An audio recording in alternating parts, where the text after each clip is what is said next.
Going live, going live. Why is the light so bad? The light's terrible. Hello and good evening. Sorry for the terrible light. The light is very bad. Oh dear. I'll put the light here. Oh yes, now I look like Dracula. Absolutely wonderful, hey? And we've got a bit of sun. We've got a bit of the French sunshine in the background.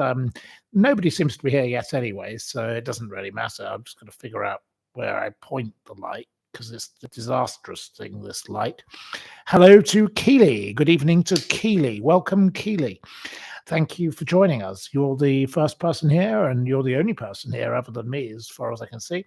So there's only Keely and me. So it's Keely and me. Oh, Mr. Lee Kicker. We love Mr. Lee Kicker. You're a great one.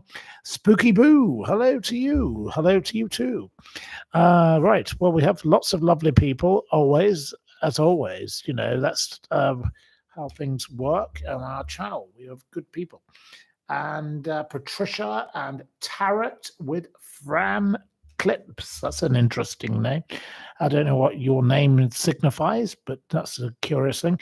Andrea Bono and Janice Swartz. The only way is crazy media. Well, the media is crazy. Everything is crazy in the world right now. I had a lovely long phone call today with my friend in Los Angeles, and we both think the world is crazy. And he's a bit of a Donald Trumpite. Let's be honest. He's a Trump. He's not a trumpet because you have to be a woman to be a trumpet. So I don't know what you call a male fan of Donald Trump. A trumper, I suppose. I don't know what you call them. That could be a quiz question. What do you call a male fan of Donald Trump? If you're a female old granny and who's a fan of Donald Trump, you are a trumpet. The ones who hang out at Mar-a-Lago, and they pay a lot of money to be fans of Donald Trump, I can tell you that. We're talking hundreds of thousands of pounds a year these mad women pay, and they all look a bit... But, you know, it's better than being a trumpet than being a Bidenette, because Biden was, you know, gaga and Gulu. He's completely insane of mind. You call them idiots. Yes. Well, I totally agree. I don't like Donald Trump. We do have the coughing in the background, but the coughing is improving. The doctor has been. We are trying to get a resolution on this matter, so we won't go on about the health of a certain someone. Let's not go on about that, please, today. I don't want to talk about it, and nor does she. But she, Lady Min, says hello and good evening. Good evening. Lots of love. She sends lots of love, and she's in better health, and she is trying to behave. She's had a bit of lunch, so she's not done too badly. And of course, it's the Easter weekend, so tomorrow we'll go and try and have a proper lunch, and we'll try and make her eat something a bit more substantial.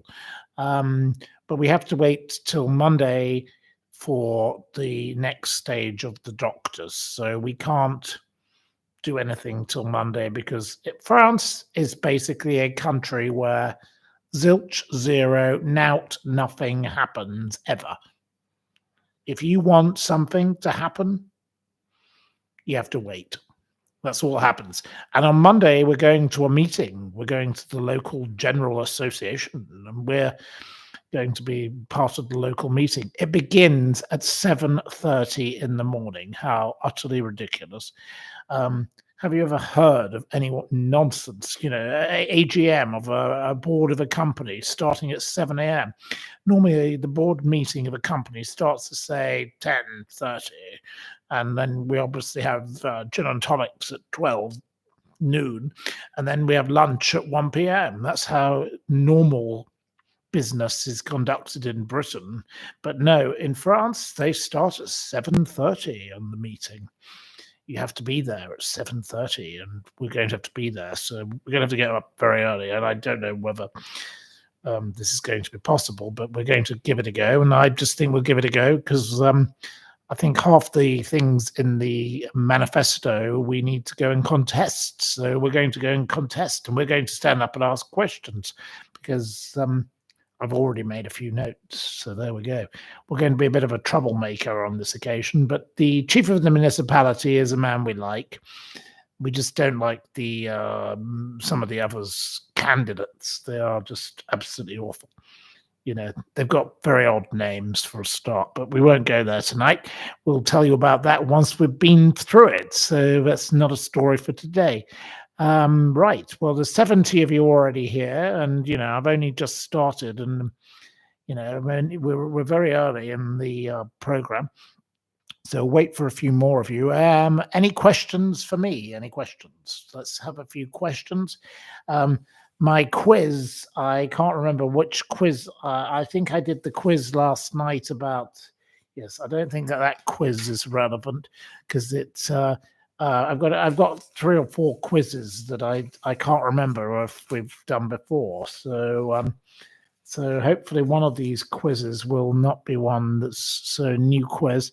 And later we'd love someone to help with a quiz. So we're now at 73 of you. Well done. You're all coming in. You do come in thick and fast. What time do I usually get up in the morning? I generally wake at about 5 a.m. That is my general time of waking up. And I listen to Radio 4 from 6 a.m. British time, obviously. I love the Today program. It is my beginning of my day, and I listen from 6 till 9 a.m. to the Today program because it gives me all sorts of thoughts. I love listening. I don't like some of the presenters, I must say. I'm not a great fan of Amal Rajan. He's too close to Prince Harry. That drip, that pathetic little specimen who has upset his wonderful father. It's no wonder King Charles doesn't speak to his stupid son. King Charles has been insulted and treated badly by this reprobate and that revolting toe rag wife. Disgusting people, those two. They should be ashamed of themselves. They are the very worst. And no wonder Prince William, who is a decent, wonderful gentleman, and his lovely wife, and she's doing a lot of good for the world. She's trying to help people. She's doing all this good with the scouts and trying to get people into the countryside. Fabulous, fabulous, fabulous people. Good work. And what are they doing? They just try to stir the pot. They are disgusting, the pair of them. Awful, bad people.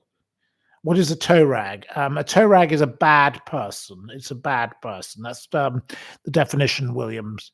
Yeah, I would define a toe rag as a revolting person. A dirty, filthy piece of toe rag. That's what we say in England. It's a phrase. I don't know. Americans may have a different one. Did I celebrate Easter? Yes, I wished everybody happy Easter today. I noticed that these French, they're not very communicative about Easter. They don't seem to be bothered.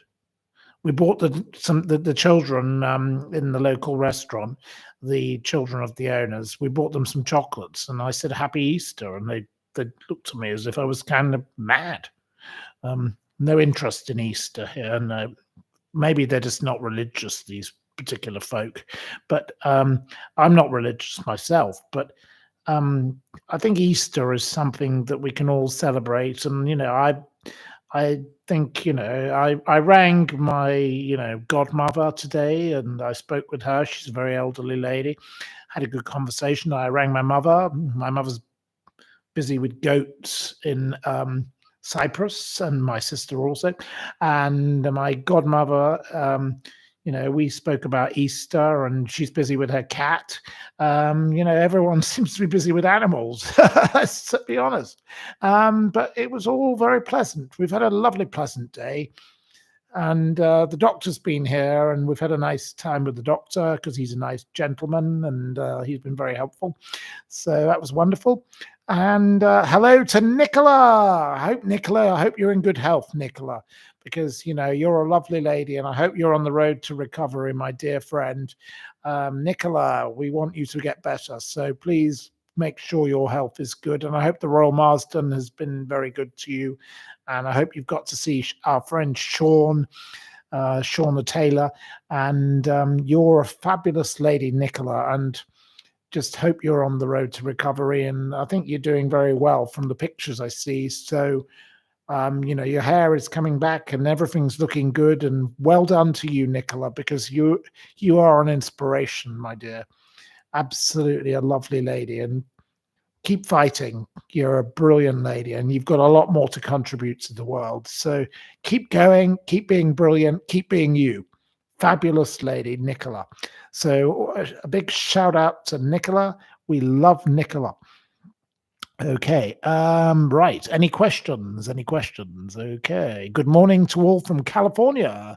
Leslie, I was speaking with my very good friend Ricardo, who's in Los Angeles, and I may be coming over to California about a business thing. So I may come and spend maybe a couple of months there because I'd love to get involved in a project in San Francisco. He lives in Los Angeles, but he's got a friend with a project in San Francisco who's also in Leipzig in Germany, and they'd like me to be somehow involved. So that could be another place we come to visit. I need to come and see those Menendez brothers and see what we can do with them, and Robert Rand and all the others to do with the Menendez case. The Menendez case, I'm going to talk about that in a little bit in a moment, where there's nearly 100. When we get to 100, I'll start talking topics.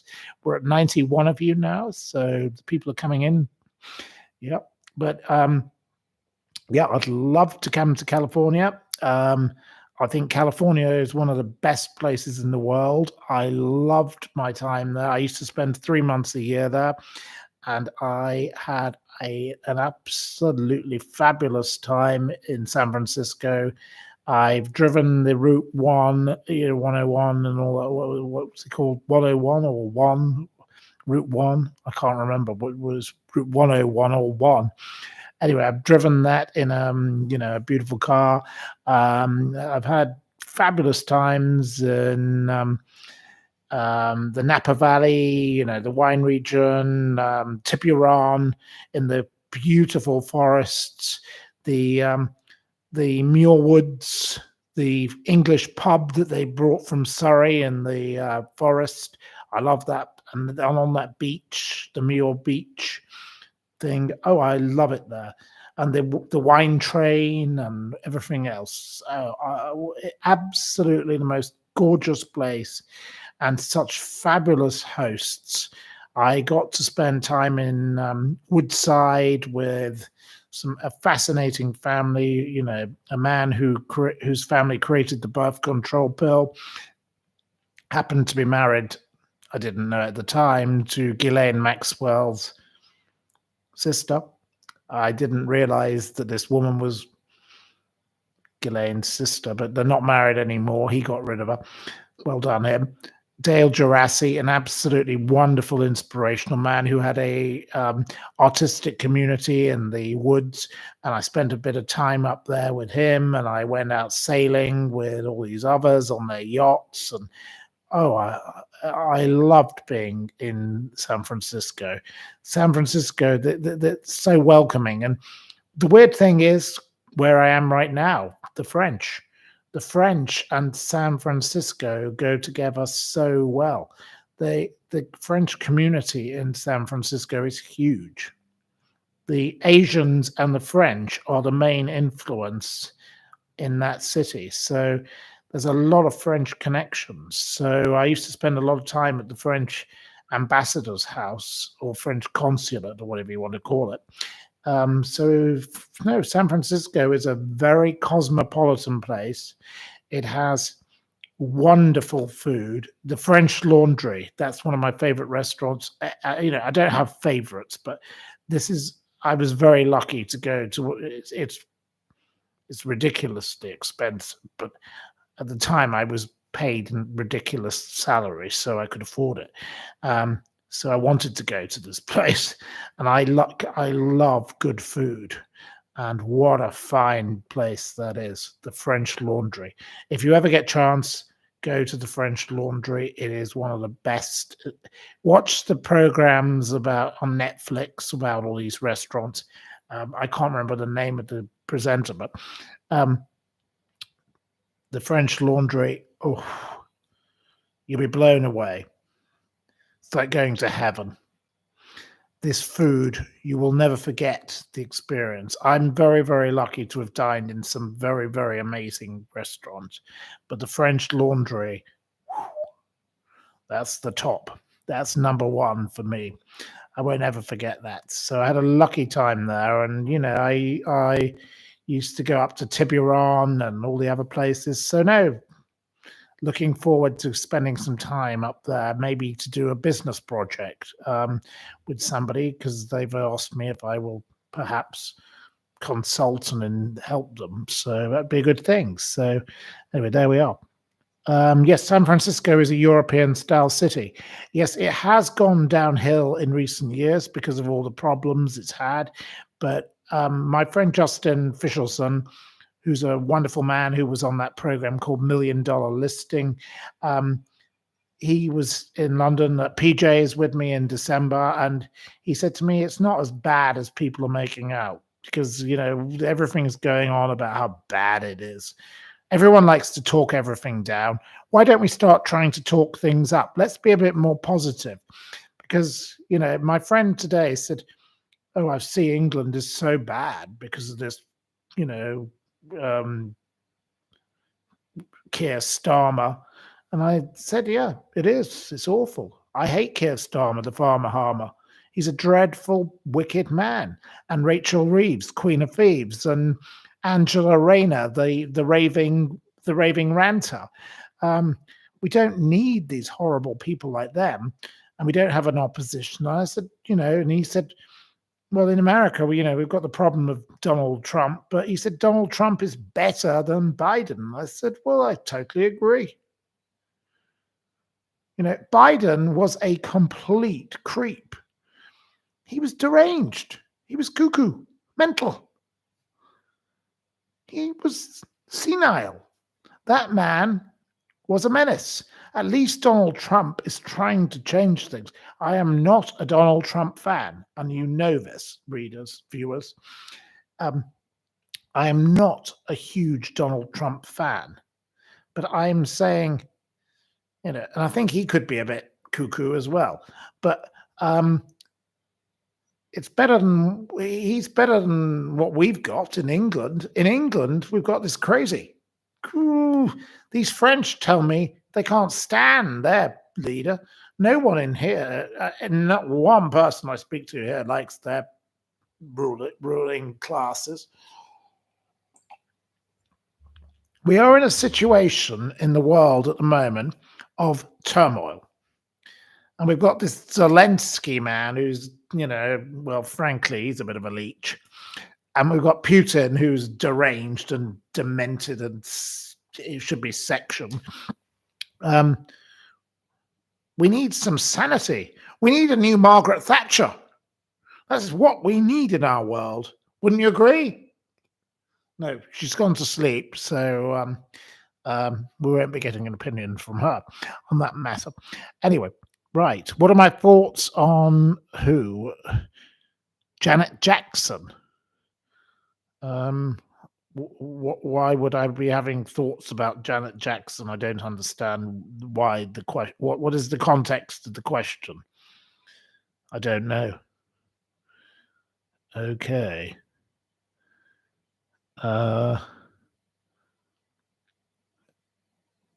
Okay. But what is the context of the Janet Jackson question? I don't get it. Very sorry. Very sorry. Can't answer your question because I don't understand what reason am I meant to be thinking about Janet Jackson? Okay. Would I think of ever interviewing Douglas Murray? I don't think Douglas Murray has the time to be bothered with me. I don't think I'm very important. So, no, it's not likely it's going to happen. But look, I have no problem talking to anyone.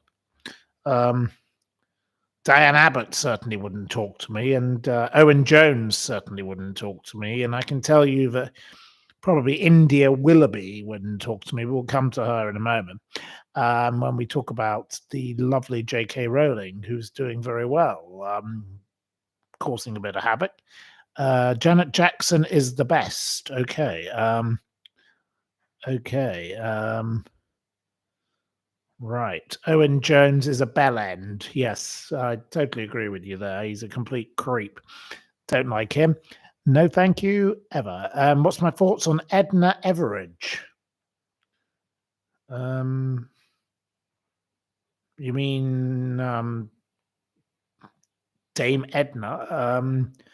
Well, I didn't know Barry Humphries, and he was a very nice gentleman. He was always very pleasant. So I don't know what's he got to do with it.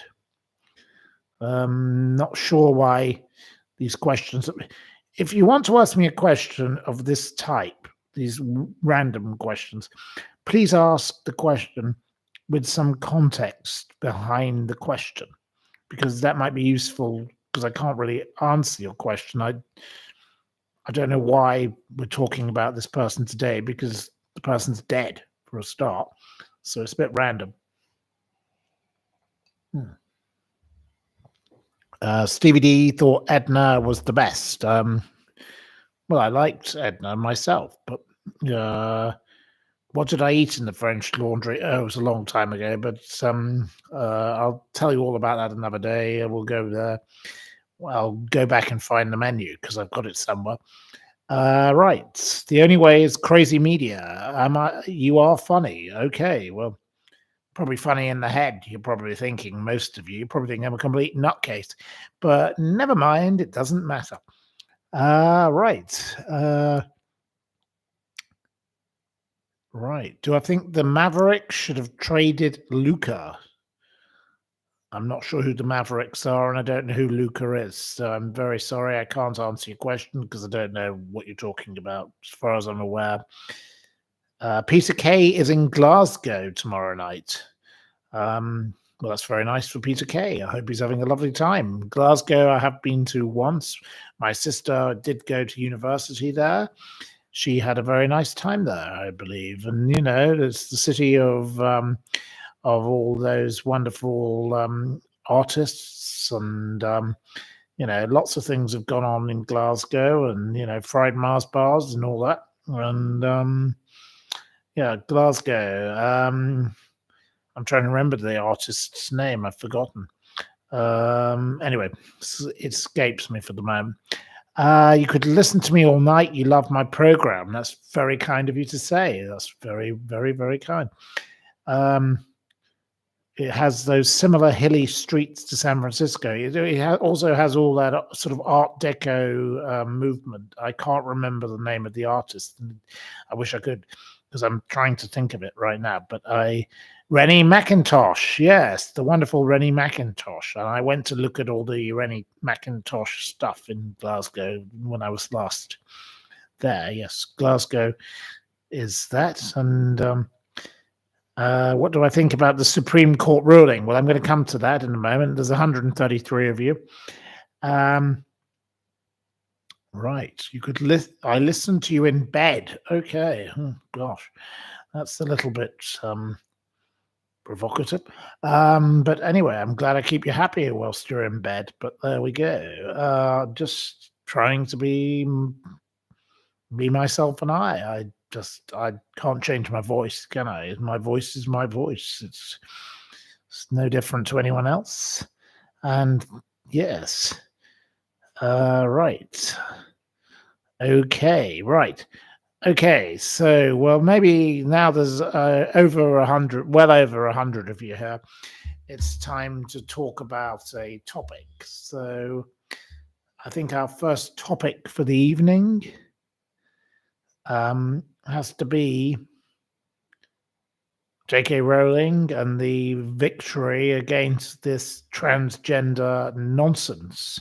So I don't know what you think of the transgender nonsense, but my particular view is well done to J.K. Rowling and Sharon Davies and all these others who have spoken out for years and years. Well done to them. A man is a man and a woman is a woman. Let's be honest. You cannot be a dinosaur. You cannot be a piece of paper. You cannot be a cat litter tray. You cannot be a vase. You can't be a Chianti bottle. You can't be whatever ever other nonsense these morons come out with. You are born a man or you're born a woman. LGBTQ plus XYZ. Shove it up your jumper. Let's be honest. Men are men and women are women. And if you want to be bisexual, that's fair enough. Yep, do what you want. If you want to be polyger, whatever that Michael Fabricant weirdo wants to be, the man with the wig, he's something else. He's into all sorts of different weirdness, and his strange wig as well. Be what you want, as long as you don't harm anyone else. But you cannot go around being a man who goes into a woman's bathroom, and you cannot go around being men who compete against women in sport. It's ridiculous. It's absolutely stupid. And enough is enough. And well done, J.K. Rowling, Sharon Davies, and all the other people who've campaigned for years and years against this rubbish.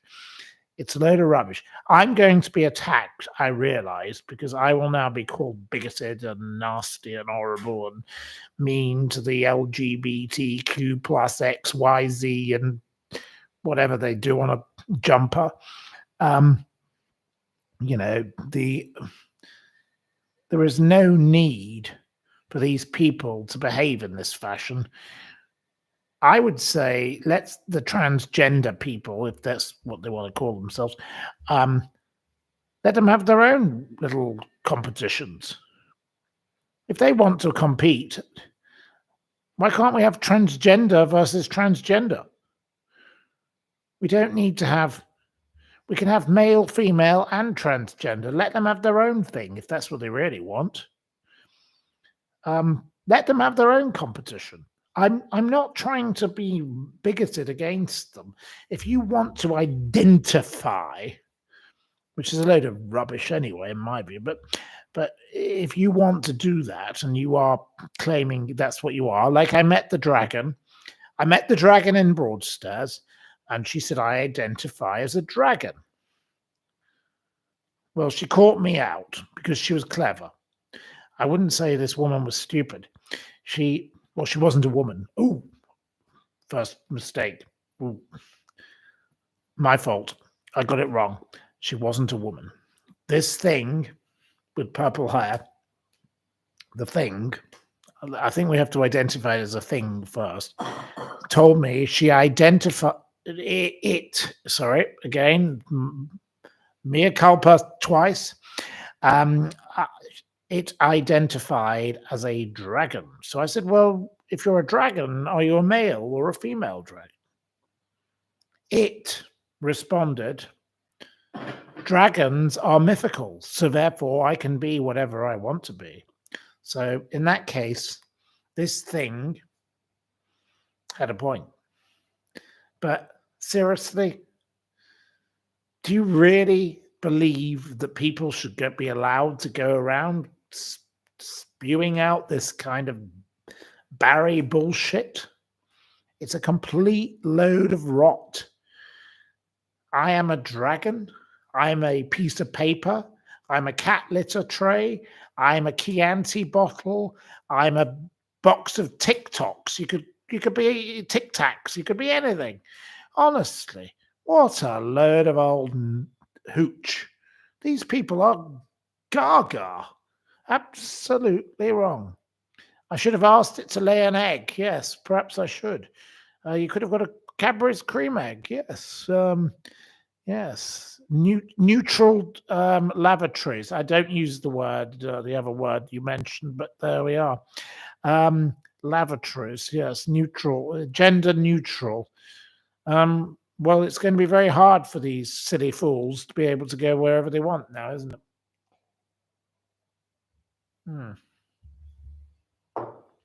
There goes my gin and tonic. Finished. So, um, can a male chicken lay an egg? Well, in those people's minds, probably yes. Um, they are mental and they're off key. So, viewers, what do you think of J.K. Rowling speaking out and all the others? What do you think? Please give me your views. Let's have a few comments from a few of you. It's all gone bonkers. J.K. Rowling is brilliant. Well, I totally agree with you on this topic. Enough is enough. We've gone too far. It's common sense. Well said. Yes. I know that there's lots more of you coming into the program, so I don't know whether I upset you or you're agreeing with me, but there we are. She speaks common sense. She speaks up for women's rights. Yes, totally. I 100% agree. You are what you are born as. Totally agree with that. You can see the seagull flying around behind me. Does the seagull think it's a man, a woman, or a male, or female, or transgender? I don't think the seagull thinks it's any of that. Anyway, I've named my two seagulls, and they're breeding at the moment. I've called them Penelope Keefe. So there's Penelope and Keefe. So they've got their names, and they're very happy, and they're definitely male and female because I've seen them at their antics. So we've got Penelope and Keefe. Nothing wrong with that, is there? At least they enjoy themselves, and at least they are behaving in a normal fashion. These idiots, I'm a dinosaur, I'm a dragon, I'm a piece of paper, I'm a Daily Telegraph or whatever you want to be. People could identify as God knows what. The cat litter tray people are the worst. Oh my God, they just drive me mad. Yeah, seagulls like looking for chips. Down here, oh no, they love a madeleine. They love the madeleines, the cakes. So we throw them a few cakes each morning on top of everything else that they eat, which is fruits and cheese and bread. They love a bit. They don't really like the bread. I've noticed. Not interested in French bread. They don't seem to care for it. French seagulls don't like French bread, so they're not very French, are they? They must be imports. They must be illegal immigrants. Nigel Farage would have something to do with them. He'd definitely send them down the pan. Right. Okay. So right. Right. Okay. So yes, that's all I have to say myself. So if you have a few more questions on that topic, you're very welcome to ask me. Yes, the French, they don't seem to be getting as upset about all of this as they do in England. But honestly, I think J.K. Rowling, well done her, well done. And well done Sharon Davies, and the bullying abuse of those two ladies from these vile weirdos, especially that woman. Sorry, whatever it is. I don't know what India Willoughby. I don't really know who this India Willoughby is, but my God, what a creep! It's India Willoughby. Do you like India Willoughby? Viewers, do you like or loathe and detest India Willoughby, please? I'd like to have your views on that. Is India Willoughby? Yes, Brexit, the 90-day rule, it is all the fault of Farage. Yes, I blame him for everything. I can't stand Farage as in garage. He's a creep and a cretin. Absolutely disgusting. You don't like India? No, India is horrible. I don't know who this India is, but other than I've just seen all her ranting and raving on this Twitter and how much she hates J.K. Rowling. And well, J.K. Rowling was intelligent enough to write books. Now, J.K. Rowling, I do have a bit of a problem with her because my friend was a man called Christopher Little, and he was the man who discovered her. And she was very disrespectful to him in the end, and didn't. Okay, he made a lot of money in the beginning, but she then wandered off and decided to ditch him. And it wasn't very nice the way she did that. And that's I've never met J.K. Rowling, but I do respect her for the work she's done against this stupid trans nonsense. She is, using her money. She's putting her money where her mouth is, because she could have made a lot more money if she'd just shut up and kept quiet, because she's obviously alienated a lot of people. And of course, there are those little rats that work for her, that Daniel Watson and whatever his name is, the ones who are in her films. And they're a right pair of a bunch of creeps. Those awful, awful people. Ugh. Daniel, whatever his name. I think his name's Watson. I may have got the wrong name, but awful, awful people. They just think being woke will get them more money. Well, she made them the money. They would never have been famous if it hadn't been for her. So shame on them. And they're just disgusting, all of them. There's the one with the ginger hair. I don't know what his name is. And there's another, Emma Watson. That's her name. Emma Watson. She's a right whinging wine bag. Can't stand her. She makes me want to vomit. Awful. Daniel Radcliffe. That's the one. You've got it. Sorry, it wasn't Daniel Watson. I don't know where. I do apologize. When I get it wrong, I get it very wrong. And I do admit I'm wrong. So I'm sorry. I'm not altogether. I had no time to prepare anything today because we've been dealing with doctors. So I haven't had any time to do anything for preparation, but we did read the newspapers. We get the Daily Mail every morning now because it keeps someone happy, along with the Daily Telegraph. And, I did read a bit of it. And, I'm obviously have been a big supporter of the anti-woke movement. Anything that is anti-woke is my agenda now, because the woke they need waking up. We need a shake-up of the world. We need to get rid of woke. Woke must go. It is time for Emma Watson and Daniel Radcliffe and their like to be told bog off. They are not fit for purpose. They're not fit for any use. They're absolutely appalling people, stupid morons, village idiots. So no, we don't like them. Okay, right. Okay, so right. Any more questions? Any more questions on this topic? The Harry Potter phenomenon was overblown, says Josie. Well, I didn't read the books because it wasn't my kind of thing. I like the different kinds of books. So I'm not, and I read a lot of books, but I don't think that's for me.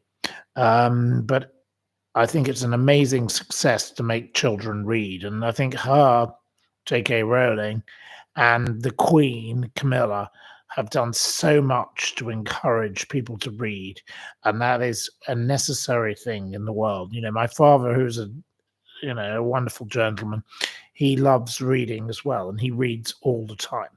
Everybody who reads lives longer. If you read, it keeps your mind alive. So you must keep reading. Read, and read a bit more. Just read all the time. Doesn't matter what you read. Read it on the computer screen. Read it in a book. Read it on your Kindle. Read it on your smartphone. Read it on whatever. But read. Please keep reading. Reading is the best thing to keep your mind alive. Keep your brain active. And my friend here That's what she's doing. She's reading, admittedly, crap newspapers, but that's all we've got here. So, there's nothing else in English. So we have to read the newspaper. So read, please read, and read more. Thank you. Yes.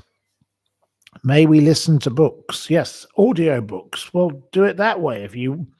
It's better to read the pages though, because I think it actually makes your mind more active by interacting. Listening is just passive. So I would say read the book. Crosswords. Yep, do the crossword. You're totally right, Julie Faulkner. I agree with you. Do a crossword. I love a crossword. I do lots of crosswords. There we go. Morgan says, read. It's the best advice. Well, I agree.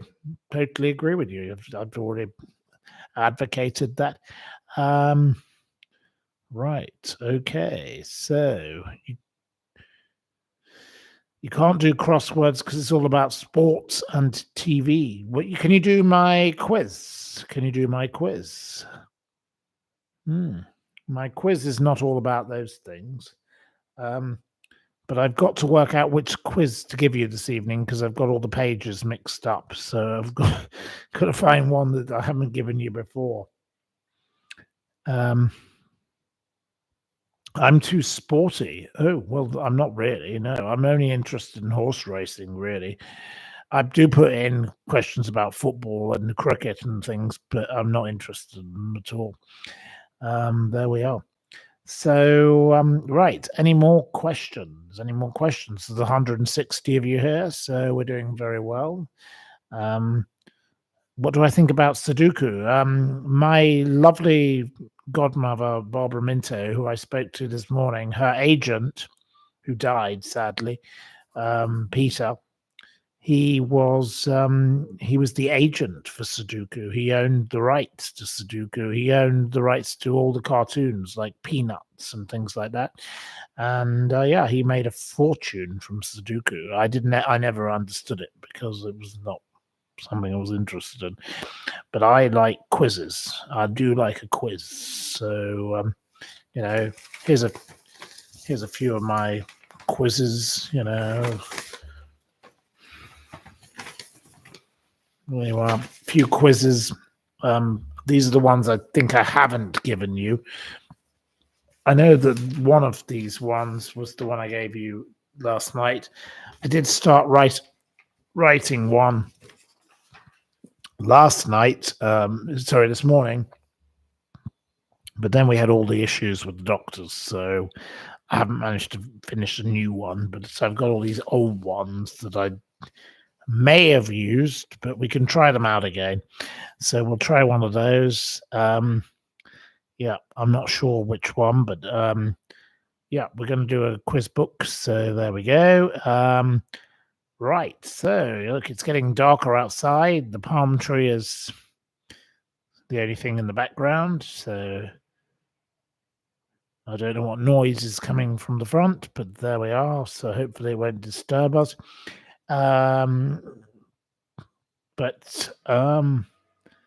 Yes, it's a happy Good Friday to you all. Happy Good Friday. So, right.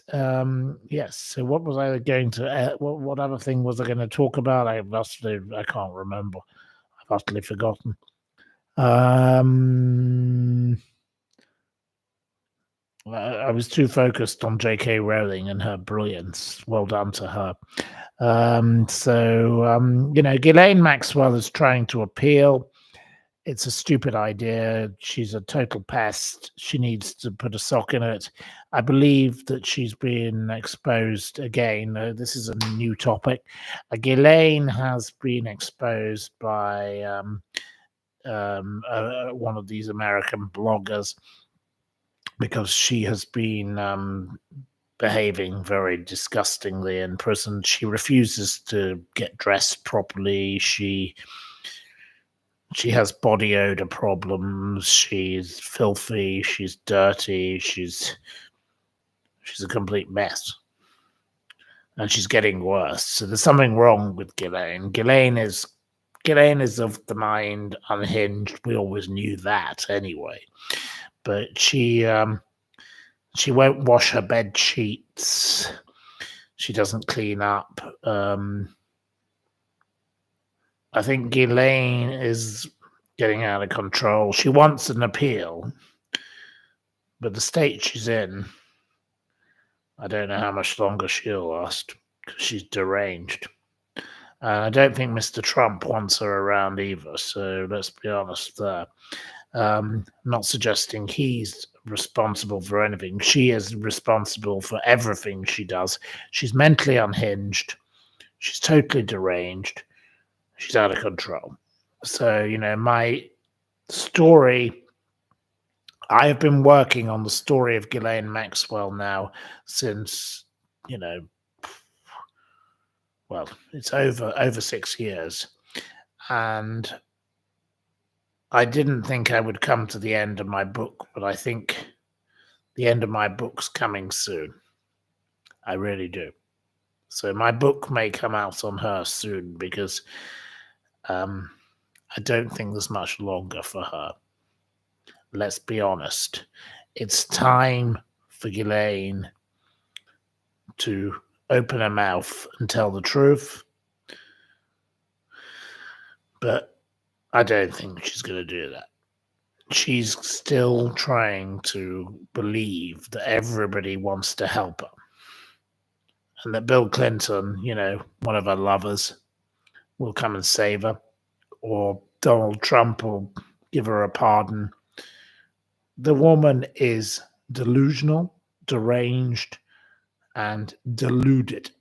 She needs a taste of reality, but she still won't accept it. She never will. No, Ghislaine is the mucky madam, yes. Yeah, Tina says the mucky madam, and that's what I christened her. I've always, and that's upset her family so much. They don't like me calling her the mucky madam. I've had complaints from relatives of Ghislaine for calling her the mucky madam, and that's exactly what she is. She's the mucky madam Maxwell. That's all she is. She is mucky madam Maxwell. Wicked, evil bitch.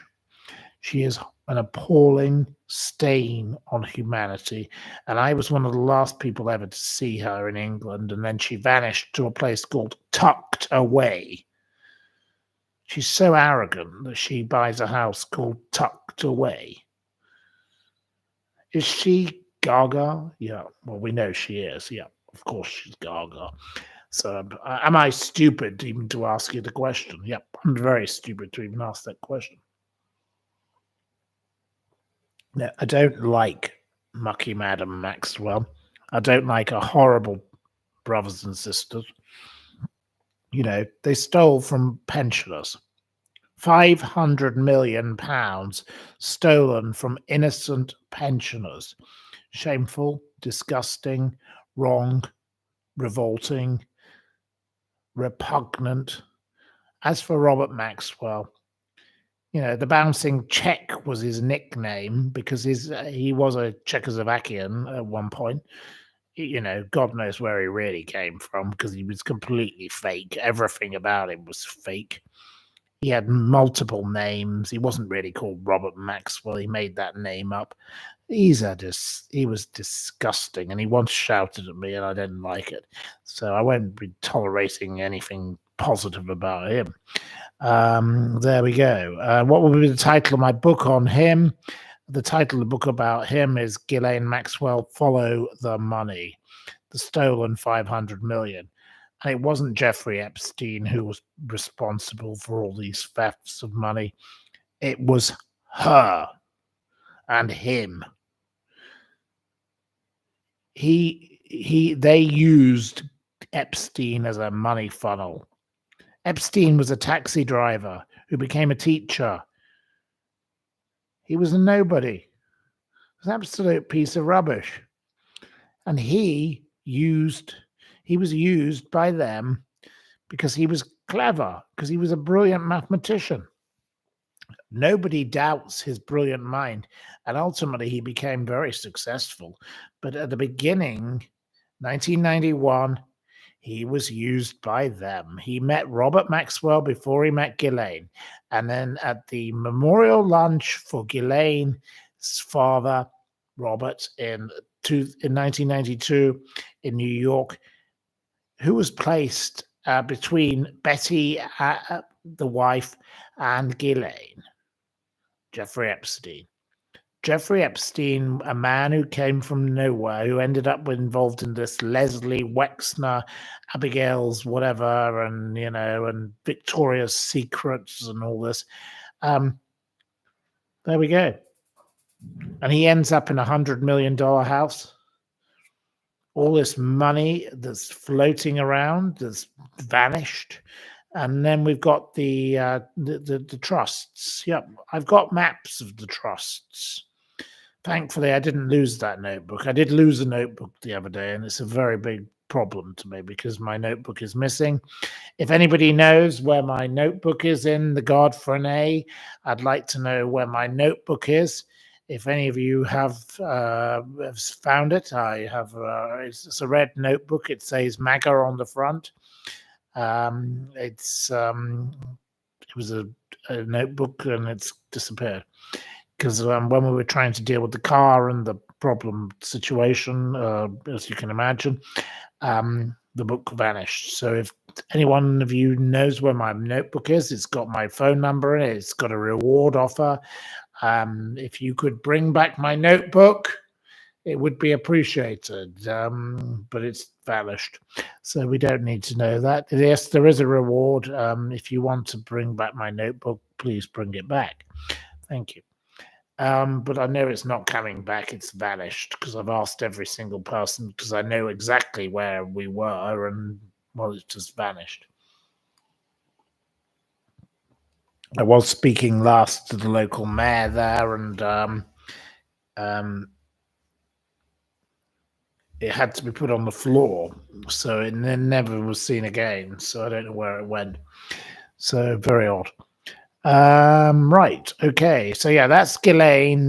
Ghislaine is a wicked, evil woman. And yeah, I'm going to finish my book on Ghislaine. I'm going to do my quiz books. That's my other project. I've got to do those 2 quiz books because there's going to be 50 in each. 50 quizzes, 2 books of 50 quizzes. I think that might be a good Christmas gift for lots of people. I've got 2 publishers interested in doing the quiz books. So let's get on with the quizzes. You like the quizzes on here. Would you like the quiz to be in a book so then you can do the quizzes with your own family? Would you like that or not? Maybe some of you can give me some opinions. Do I know Kirby Summers? Yes, I do know Kirby Summers, and I am in her book about Ghislaine Maxwell. I cooperated with her book a little, not much, but I did help. Right. Will we be thanked in the foreword? Well, I could do that for sure, but I don't know all your names, so I'd have to have emails and information because we can't have all these sort of YouTube names. It's not really going to work. I'd need real names. So anyway, if you could give real names and, like Miss Marple,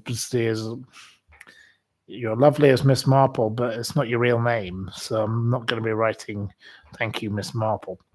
I'd have to write a real name if I was going to do that. So you are very supportive, Josie, yes, but most of the people here don't use real names. So I couldn't be doing that because it would be a little bit difficult. I don't think any publisher will want to do that. So no, we have to have real names.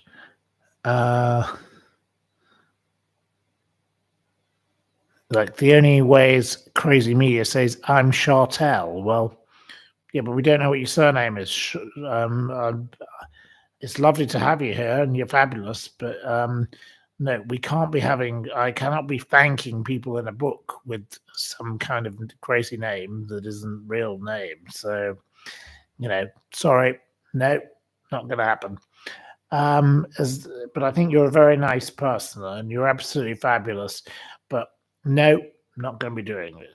No, I will only do things correctly because I have to be taken seriously in life, and I can't stop using names that are not real. So no, no, no, no, no.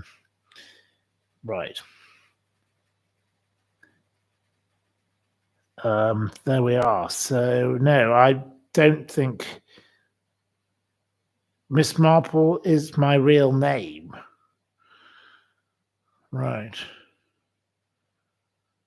Uh, okay. Well, you can claim to be whoever you want to be, but you're not Miss Marple. So please stop it. It's just silly. Don't behave like Anyway, I wish you a happy Easter. That's all I shall say.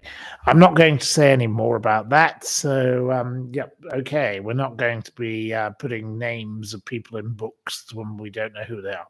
Sorry, not going to happen. So forget that. Um, anyway, my book about Ghislaine. Well, Ghislaine is causing a lot of havoc, but I think we're nearly at the end. I think we're nearly at the end. I think we're nearly at the time for my book because everybody else's books were just a load of old rubbish that just speculated about a load of old rot. My book is going to summarize her end because I think Ghislaine is going to be finished soon because of her behavior. She is getting worse and worse and out of control. And the things I read this morning, I was very interested in. Let's be honest. Ghislaine is a wicked, evil woman. And Robert Maxwell once said, and this was quoted in Kirby Summers' book, he said, I have a beautiful daughter, and she's just like me. And that is telling because Ghislaine, I think, is ready for her. The next bit will be Ghislaine just croaks. Donald Trump doesn't want her causing any trouble. He's sick of her. He's not pardoning her. She's not going to be around to cause much more trouble. This Nick Tartalone, the one who was in the prison cell with Jeffrey Epstein, they've had all sorts of incidents with him as well. And the lady who wrote the article I read this morning, who is a bit of a Trumpite herself, or trumpet, I suppose you call her, because she's a female. She's a trumpet. She's getting rather carried away with what Ghislaine's situation is. So maybe this is a coded message of what's going to happen, but I don't think Ghislaine is long for this world, let's be honest. I could be wrong. She could live to be 100, but her father didn't live to be old, and most of the family are. They don't. The Maxwells don't live long. She's already in her 60s. Born on Christmas Day, of course, was old Ghislaine, but wicked Ghislaine. Well, my message to Ghislaine is only this: man up, or woman up, as you say in the woke world.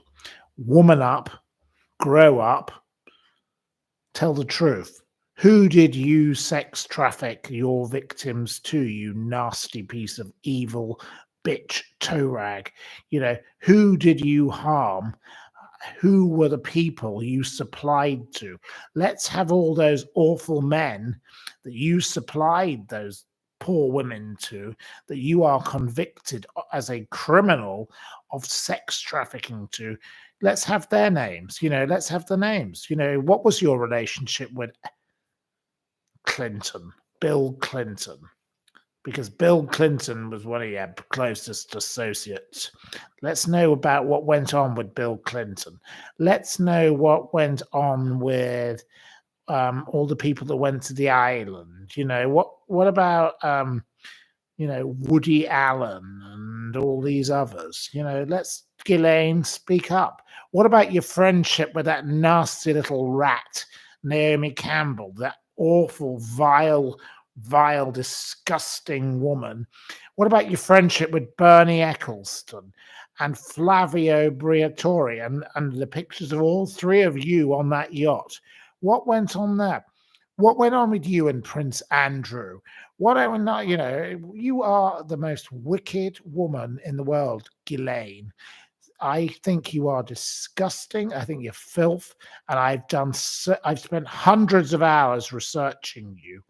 I know everything about you, and you're a monster, and you're wicked. And your husband, Scott Ball Garrison, why did he have a submarine pilot license, and why did you? What were you into doing with your submarine pilot licensing? What were you doing on these little submarines? You were up to something with those, and you had a submarine docking station on Jeffrey's Island, didn't you? So we know what you were up to there. And you just claim, oh, you just didn't know. Oh, I didn't know what he was doing. It wasn't my fault. What a load of old rot. Everybody else in this story who's written about it has coated around the truth. I have looked into La Hogue. I've looked into the money laundering, Liberty Media. So John Dick bought Liberty Media from Bernie Eccleston. John Dick, the Maxwell family were part of La Hogue, their fund. And there's Bernie Eccleston on the yacht with Ghislaine, Flavio Briatore. You are all corrupt together. Bernie Eccleston is a convicted criminal fraudster. He is a coffin-dodging piece of crook, and he is connected to Ghislaine. The picture shows it. You're all together. Flavio, Naomi Campbell, this filthy Naomi Campbell. She is one of the worst. She is a disgusting disgrace. The blood diamonds, the assaulting staff, banned from British Airways. She is a pig. She is one of the worst people on the planet. Naomi Campbell makes me want to vomit. She is disgusting and evil. And I have connected every one of them. I've done more research on this than anybody in the world. And, my friends have written books, and I speak with these people, and I'm not going to be rude about their books, but their books don't bother to cover the truth. The truth is this rotten set of people are rotten. And then we've got Fergie, that filthy, filthy piece of toe rag, the toe-sucking woman. She brings shame on the British royal household. And that Prince Andrew, what a disgusting, vomit-inducing creep he is. They just money-grabbing little rats. They are like rats up a drain pipe. And not one of them has dared to sue me. Come on, sue me. I'd love one of you to sue me. Because I am not going to shut up. I will continue to bring up this because Ghislaine Maxwell was convicted of sex trafficking people. But she wasn't convicted of sex trafficking people to anyone. Who were the people she sex trafficked those people to? We want to know the names.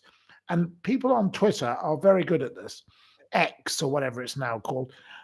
We want the names of everybody she supplied to.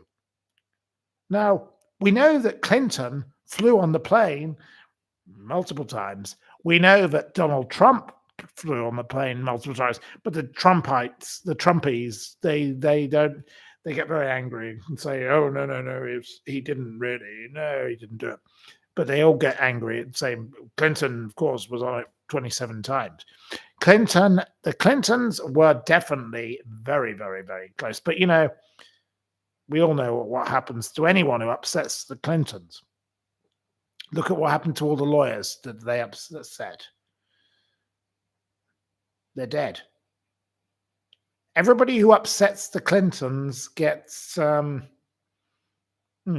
suicided. Yeah, there's lots of that going on, allegedly. I'm not saying it's true, but I'm saying that's the allegations are all out there, and I'm just sharing information that's in the general public. The Clinton, if you upset a Clinton, you get killeried. Killerid is the name they have for people who upset the Clintons. You don't upset the Clintons because you get killerid. And I do believe that those two are very, very wicked people. But I don't say that they did anything because it's purely allegation. But it's out there in the public domain. There are hundreds of articles and blogs and videos about them. But why was Bill Clinton so friendly with Ghislaine? Why was Ghislaine so friendly with the horrible Kevin Spacey? A nasty piece of work as well. There's a whole load of them. Why are these horrible people in charge of our world? Why can't we have some decent people in charge of our world? I think it is time we did better in our world. I was talking to my friend from California today, and I said, isn't it appalling that all we get in this world is rubbish? We've gone from Biden, bonkers Biden, a man who couldn't even get himself dressed, but was somehow able to be president. How on earth could he be president of a country when he couldn't even get himself dressed? He couldn't even walk the right way up a staircase. The man's a complete piece of junk. To this Donald Trump, who's, well, supposedly a rapist, disgusting. Absolutely appalling. And we've got the same in Britain. And he said to me, I see you've got a terrible problem in Britain. I said, yes, we have. I said, we've got Keir Starmer, the farmer armour, Rachel Reeves, the queen of thieves, and Angela Rayner, the raving ranter. It's an absolute disgrace. But we've got no opposition in Britain. Britain has Kemi Badenoch.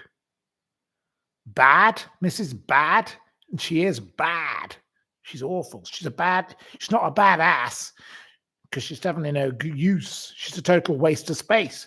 And then we've got Far Rage, that freak, the freak Far Rage. And then we've got the joke, the Liberal Democrat, whatever he's called, forget his name, Ed Davey. Oh, him, the clown. What a piece of rubbish he is. Shame on all of us. And that's what I said to my friend. I said, this is down to you and me. We are at fault because we have allowed these people to take over our world. We should be ashamed of ourselves. It's a disgrace on us because we haven't stopped them. We must stop these awful people. Because we've allowed them. No, we must stop them. It's a terrible thing we've done to our own world. We have let ourselves down. Shame on us. Shame on me. Shame on me. And I say shame on me in particular, because I used to be involved in politics, and I used to be so enthusiastic about it. And I should have stood up to these bastards, and I should have said, "Fuck you, you creeps! Get out of my country." It's terrible what they're doing, and I'm so upset with myself. I'm really, really angry about this, and I'm getting worse because I just don't want to see our country and and America equally, because I love America and I want to go and spend a bit more time in America. I think America is the place for me, to be honest, because I love America, and I think it's a bit more sensible than anywhere else on the planet, but in many ways. And I think it's time that I did a bit of shaking up things. But I've let myself down. I feel very disappointed in myself because I haven't stood up and said, enough is enough. We don't need this Keir Starmer, this vegan freak. Oh, there's nothing wrong with being a vegan. If you want to be a vegan, be a vegan. But it's not my thing. But I'm a vegan on a Friday, and I can't go out. I can't rest there. I can't do any work on a Friday because I'm going to have dinner with my vegan family. All this rubbish that this moron comes out with. Free glasses from some gay Labour peer who he's wonder what he's up to with him, and then he's buying his wife's knickers. It's ridiculous. This is shameful. We'd never have had this with Margaret Thatcher. We'd never have had it with Churchill. We'd never have had it with anyone. Even John Major. John Major, even had an affair with Edwina Currie, which is a bit lowbrow. But look, even he wouldn't have behaved like that. Honestly. Tony Blair. Even Tony Blair, who supposedly was up to all sorts in the shower with that Carol Kaplan woman. Even he wouldn't have gone this low. We are sinking into the depths of depravity. It's appalling. I've had enough. Shocking. Wouldn't you agree? No, I am shouting for our nation because our nation deserves better. I'm sorry about the coughing. She's trying to join in, and that's lovely. But I'm sorry. Our nation deserves better. We deserve people who respect our country, and we can't go on like this. Enough is enough. I'm sick of it. Yes, you know what I mean. Okay. Thank you. I'm sorry. I don't mean to shout. I'm sorry. I get a bit carried away. I do apologize. I probably shouted a bit much, but right. Okay. Well, I'm very, very sorry for shouting. I didn't mean to.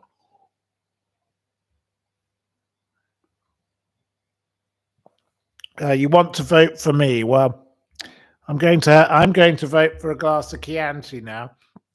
So I'd vote for an Italian because that's what I'm getting. I'm going to vote for a Chianti because that's what I've got in front of me. Right. Anyway. Right.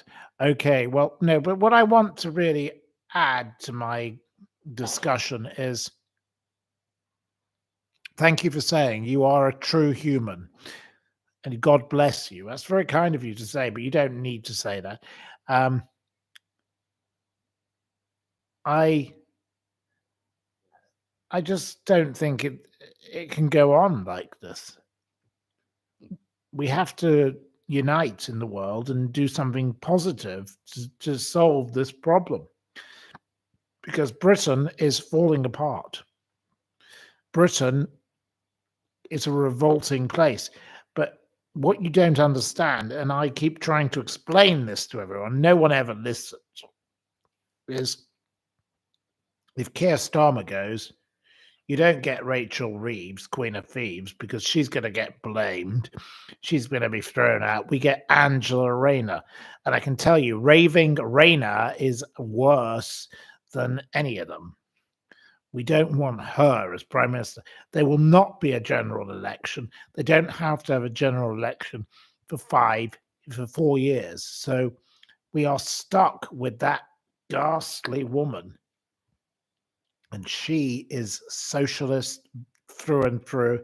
A child makes porn videos. They're disgusting, horrible family, greedy. Ugh. Could you imagine having that as your leader? Margaret Thatcher was one of the best prime ministers in the entire history of Britain. She was definitely the first female leader in the world to be of significance. And you want somebody like that to follow? Oh my God. Please, God help us. The Sun headline, will the last person in Britain to turn the lights out, please turn the lights out, was a great headline. If she is in charge, people moaned about Neil Kinnock. Mr. Kinnock was, I don't know what he is now, Lord Kinnock or whatever his name is. He's got nothing on her. She is rough. She's like dog rough. She makes what you want to vomit. She is disgusting.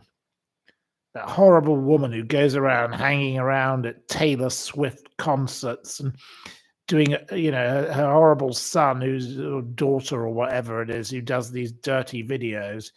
Absolutely vile. She's no advertisement for Great Britain. Great Britain should be great. She will make it late. She's finished. She will finish us off. We cannot have Angela Rayner. This Keir Starmer is so, he's just so disgusting.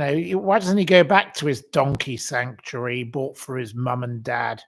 And what's that all about? That donkey thing he bought. He's a very odd man. Vegan donkey nonsense. He's totally bonkers. Nothing wrong with loving animals. I love animals, as all know. I love, my mother and sister are with some goats in Cyprus at the moment, and they're having a nice time. And, there's lots of people who love animals, but him and his donkeys, what's that all about? Weird man. He's very odd. Right. Okay. So, any more questions? Yeah, he was right that his dad was a tool maker. Yes. Well, there we go. I think the joke is definitely that.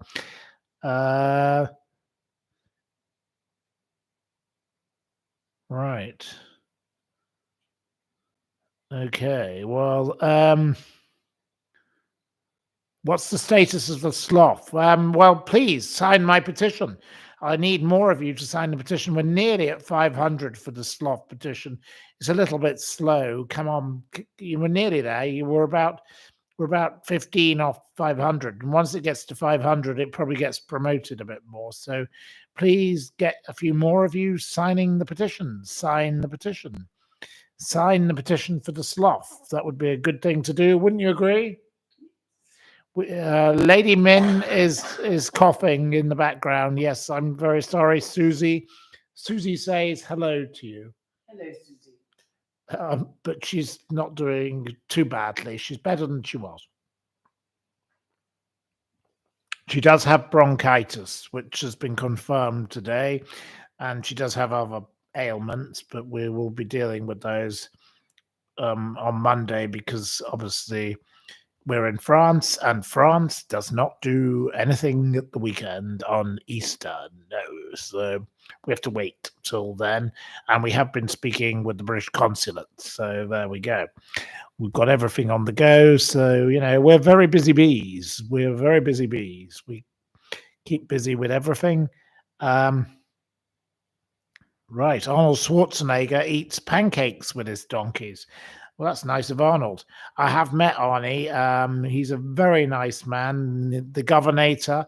And of course, I also know the Gavinator, who has been busy helping the Menendez. So we will figure out what's going on there also. So yeah, the Gavinator. Right. Okay. The Desolate One says, I love Lady Min's voice. She sounds like the teachers at my school. She sounds like a teacher. Okay, there you go. Teacher. Yes, she doesn't understand that. But anyway, it's your thing. Thank you to Scott Monks for signing the petition. Be a teacher. Saved my life. She claims she couldn't be a teacher to save her life. Anyway, we're not going down that avenue, so let's go there. Nicola says, excellent news. Thank you, Nicola. And we're very glad you're getting better, Nicola, because you're a dear friend from PJ's in Fulham Road. And Lady Min loves the burgers there, the mini burgers. We talked about them earlier today. We miss the mini burgers and we miss Sean. Mini ones. Yes, we miss Sean, and I miss other things from there as well, like gin. And I love a bit of PJ's and Brian Stein. I miss Brian, and Nicola is a lovely lady who's a regular there. So we love a bit of PJ's Fulham Road. Give you a bit of a shout out.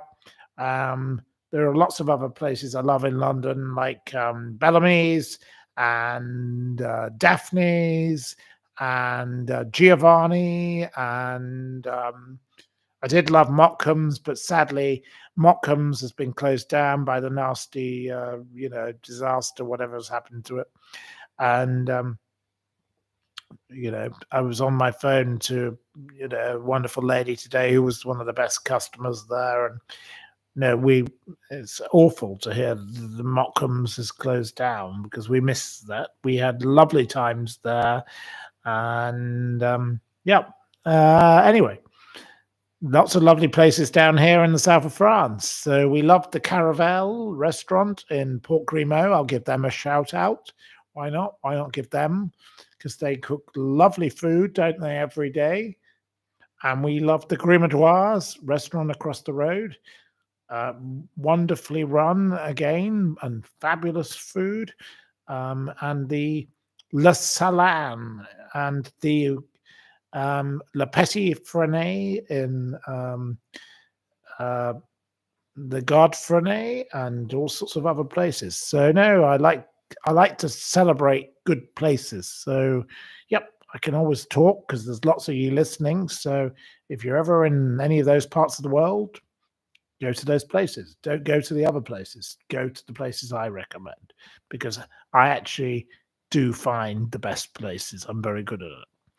I love restaurants, and we talked about the French Laundry and wonderful place in California, and you can find that in any book, any restaurant book. But I will say, yes, go there. It's very, very expensive, but it's like 400, 500 pounds for lunch, but per person. But it's worth it, but it's a once in a lifetime experience. So go, make sure you do it once in your life. If you can afford it, go. If you can't, doesn't matter. Go to somewhere cheap.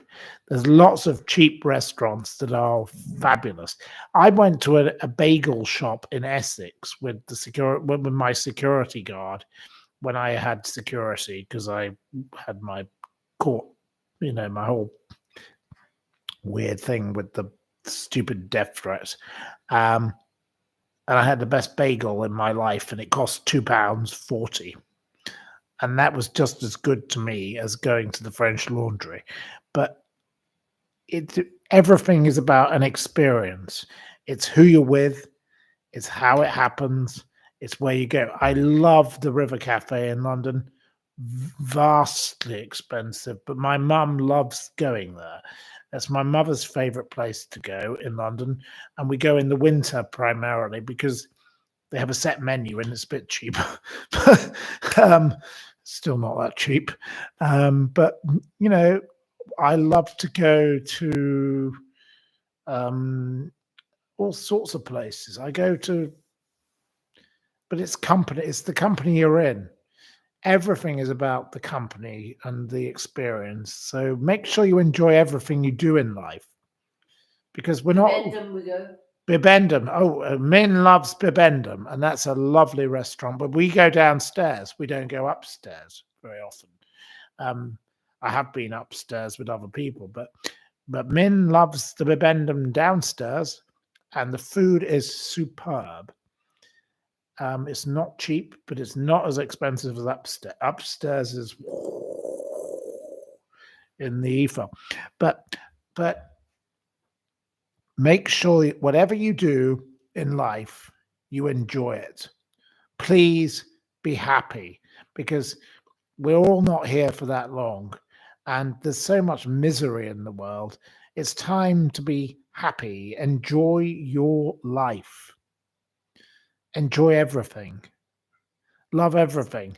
I got very upset yesterday, and I wasn't very happy, because I was thinking of all the people who were not in a good state who are around me, and it made me cry. And I don't normally cry, and I shouldn't talk about this, but I'm going to, because why not? Because let's be honest, we all have to talk about our mental health. And let's be honest, if we don't talk about our mental health, then what mess are we going to be in? And I realized, just make sure you're happy. There's no need to be miserable in life. Celebrate everything that's good in your life. And I know I probably rambled on a bit last night, but I want to say, let's be happy. Let's be as happy as you can about everything you can. There are wonderful people in the world like Fern Britton, and I had a little thing about her today. And I was in touch, and she's a cheerful lady. It's wonderful to have people like her. Fern Britton cheers the world up because she does positive things. Anyone who does something positive, bring it on. Let's have more positivity and less negativity. We don't need all this Prince Harry who's always moaning, going, everyone's hurting me, poor me. We need some happiness. Fern Brittons, more Fern Brittons, less Prince Harrys. That's what I want. So that's what I say. No Meghan Markles, whinging, whining drips. Get rid of them. Yes. No, I do get a bit stressed, yes. But there's a lot to worry about. But I've got so many good people around me, and they do cheer me up. And thank you to all of you. Thank you, Tina, and all the rest of you. You're very, very kind. And it's great to have such supportive people. And I've got the lovely people I speak to on the phone each day, especially my Alexis, Daily Mail Alexis. She's a wonderful lady. And, people like Barbara Minto and all sorts of other people who I speak to on the phone. Today it's been lovely to speak to those people, because life at times can get tough, but we should all stick together, and the decent people should stick together. So, yeah. But no, the grifters should bog off. Yeah, definitely. I totally agree with you. Prince Harry, pain in the arse. Yep, totally agree with you. Awful. He is a disgrace to his father. His father won't even take his phone calls. My sources, and the things in the mail, you can read it there as well. No, father won't even speak to him anymore. Why should he? Because why would you speak to someone like that? What a rat. He's disgusting.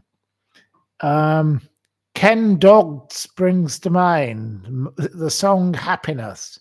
Oh, I'd love to have that song played. I love that song, Ken Dodd, Happiness. Yesterday I had Robbie Williams, and that's what made me cry. Actually, was the song, "I Love My Life," and that's what made me cry. It came on the radio in the car. Um, at the time, we'd had various incidents, and yep, I played that song now about 20 times this morning because I just wanted to listen to it again, and it's a wonderful song. Some of these songs, they stick in your mind and fabulous. We just need a bit of positivity. Um, Nothing is always, everything can always be solved. It's not the end of the world. And yeah, I don't know.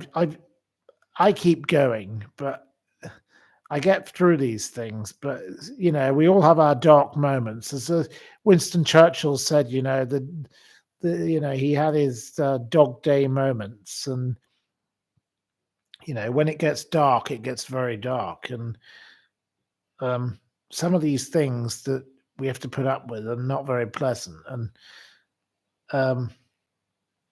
lots of things are very worrying, but we can get through all of this. So always stick together, and thank you for all of you being so kind, so considerate, and so generous in your spirit. You are wonderful people.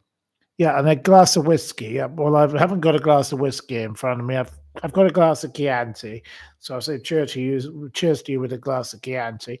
Thank you very much for your support. I'm very resilient. Yes. Well, I'm not that much. I'm pathetic. I'm a bit of a waste of space at times, but I get on with things. I do say we don't do problems, we do solutions, and that's how one has to look at life. And the stiff upper lip and all of that, yes, I do have all of that because that's the way I've been brought up, or whatever. But yes, we have to think of mental health. Mental health is very important, and none of us can last forever. And yesterday I did start crying. I will admit it. I was pathetic, in my view. I couldn't believe it. Well, this music started and I started crying. But let's be honest, we all have our moments, and nothing can go on forever. But yeah, we're all happy. Yes, please. Thank you for your subscribing and liking and helping the algorithm. That's very nice of you. Thank you. That's very kind. Thank you. That's very kind. You cheer me up. Thank you. Jane O'Keefe. Jane O'Keefe, I cheer you up. Okay. Well, I don't know why I cheer you up. I'm a complete bore, but thank you. Right. Yes, the two fakes and their fake children. Oh well, well, they're awful. Right. Okay. So, any more questions? Any more questions? Then we might have a quiz.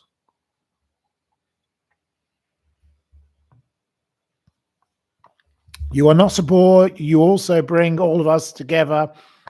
We'd never have met if you hadn't brought us all together. Well, that's very kind of you to say. Thank you.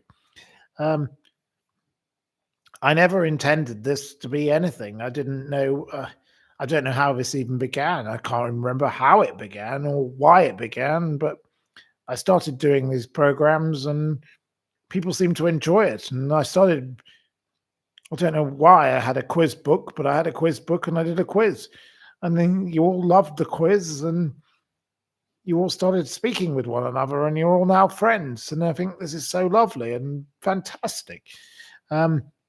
Yes, okay, I get a bit carried away at times, but it's very kind of you all to be so supportive. And there's so many of you and hundreds of you here now. So that's fabulous. Yep, I've got lots of subscribers, thousands of subscribers. Yep, thank you. Thank you to all of you. I know you don't all come every day, but you're busy with whatever you're doing in your life. You would like to have a quiz. Okay, well, have we any more questions before we have a quiz? You like my smile? It's infectious. That's very kind of you to say. I don't know. You keep it real. It's a nice community. Yes, well, it is. And we can talk about all manner of different things. And nobody tells me what to say, and nobody tells any of you what to say. So I quote some of you, and thank you. Thank you. Okay, well, we're going to try and do a quiz, but please excuse me because I can't remember which one we haven't. There's so many quizzes. I normally put them in this folder. So I have a folder where I put the ones that are done. There's about 50 in there.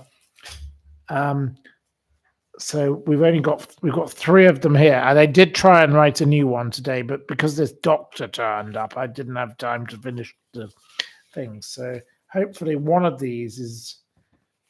We'll try the worst one, which is the one that's got a tear in the page. Okay. Tell me if we've done this quiz before. Okay. Right. Is anyone available to help me keep the tally on the score of the quiz, please? Is anyone available? Can any of you? Right. Right. Okay. Well, I'm going to pour myself a bit of Chianti whilst we wait. Right. Jules B will try.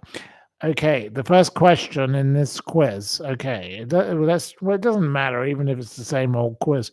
In which year did the pornographer Larry Flint die? Larry Flint. He was a very famous man.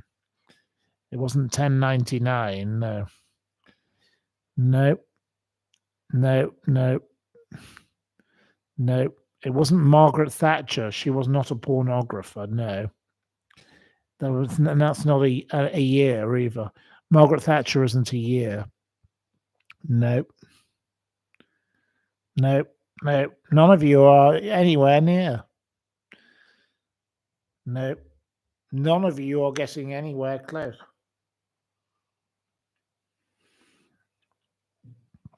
Linz gets the point. Well done to Linz. The answer is 2021. In which year did the Ponzi schemer Bernie Madoff die? He was a very evil man who conned my friends out of £800 million. So I really hate him. He was a disgusting piece of dough rag. Awful. Vile. Right. Okay. No, he didn't die then. No. It wasn't Janet Evans, because that's not a year either. I know we don't like Janet Evans, but she's not a year. Right. Keeley gets the point. Keeley, well done. Of course, it was the same year, 2021. Okay, what does the GB in GB News stand for? What does GB in GB News stand for? Most people would say Gobby Burks, but what does it stand for, really? Okay, Miss Marple, you can have the point. It's Great Britain. Miss Marple. Right, you can have the point. It is Great Britain, even though I don't think it's a great show. Okay, who was convicted of killing Robert F. Kennedy?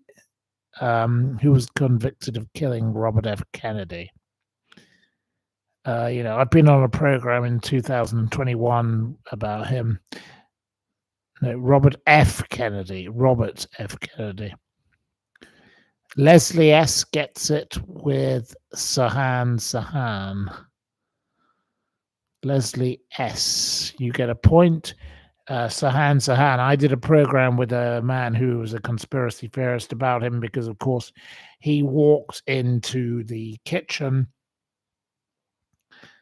and the shots could have only come from the other angle. So is he an innocent man? Who knows? It was a very interesting program to go on because I didn't know all the details, and I had about 45 minutes to research the story because I was the extra guest. So I learned everything about Sahan 45 minutes. And of course, the Sahan story comes to the Menendez story. And I should have talked about the Menendez. Maybe I'll talk about the Menendez once we finish this quiz, because there's a lot of developments in the Menendez case.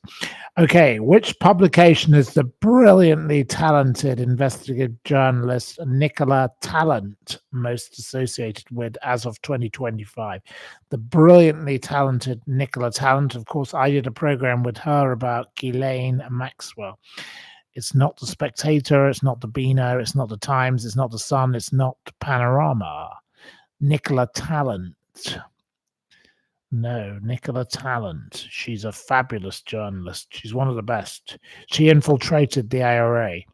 She's a wonderful, wonderful lady, and she's great company. I really enjoy her company. It wasn't the Financial Times, it wasn't the Times, it wasn't the Mail, it wasn't the New Republic, it wasn't the Guardian, it wasn't Vogue, it wasn't Razzle, it wasn't Channel 4 News, it wasn't the Sport, it wasn't. Yes, Keeley gets a second point. Well done, Keeley. You are now in the lead. Well done, Keeley. You have a second point because, of course, it's the Sunday World, which is an Irish newspaper, which specializes mostly in crime, like the Kinahan family and the cartels and everything else that goes on with the naughty Irish. And the Irish really are a naughty lot. Right, okay. Which island are the crimes of the Freshwater Five associated to? Which island? You love the Irish. Yes, we all love the Irish. I love my Irish. I love Irish people. I think they're the best. SS Racing gets the point. It's not Peckham, but SS Racing gets it with Isle of Wight. Of course, the Freshwater Five are fishermen who are, I believe, falsely accused of smuggling drugs, and many of the people I know who are campaigners for justice are big supporters of them because they didn't do this. It's completely, they've been set up. Those poor men were set up, and it's terrible what happened to them. So the Freshwater Five is what they're known as. The fishermen who are associated with the drug thing. Okay, what is the profession of Oisin Murphy? Oisin Murphy. And I love Oisin. He's a great man. I think Oisin's fabulous. A wonderful gentleman. Miss Marple gets it straight away. So now Miss Marple's in joint first place. Oisin, of course, is a jockey. He's a wonderful flat racing jockey.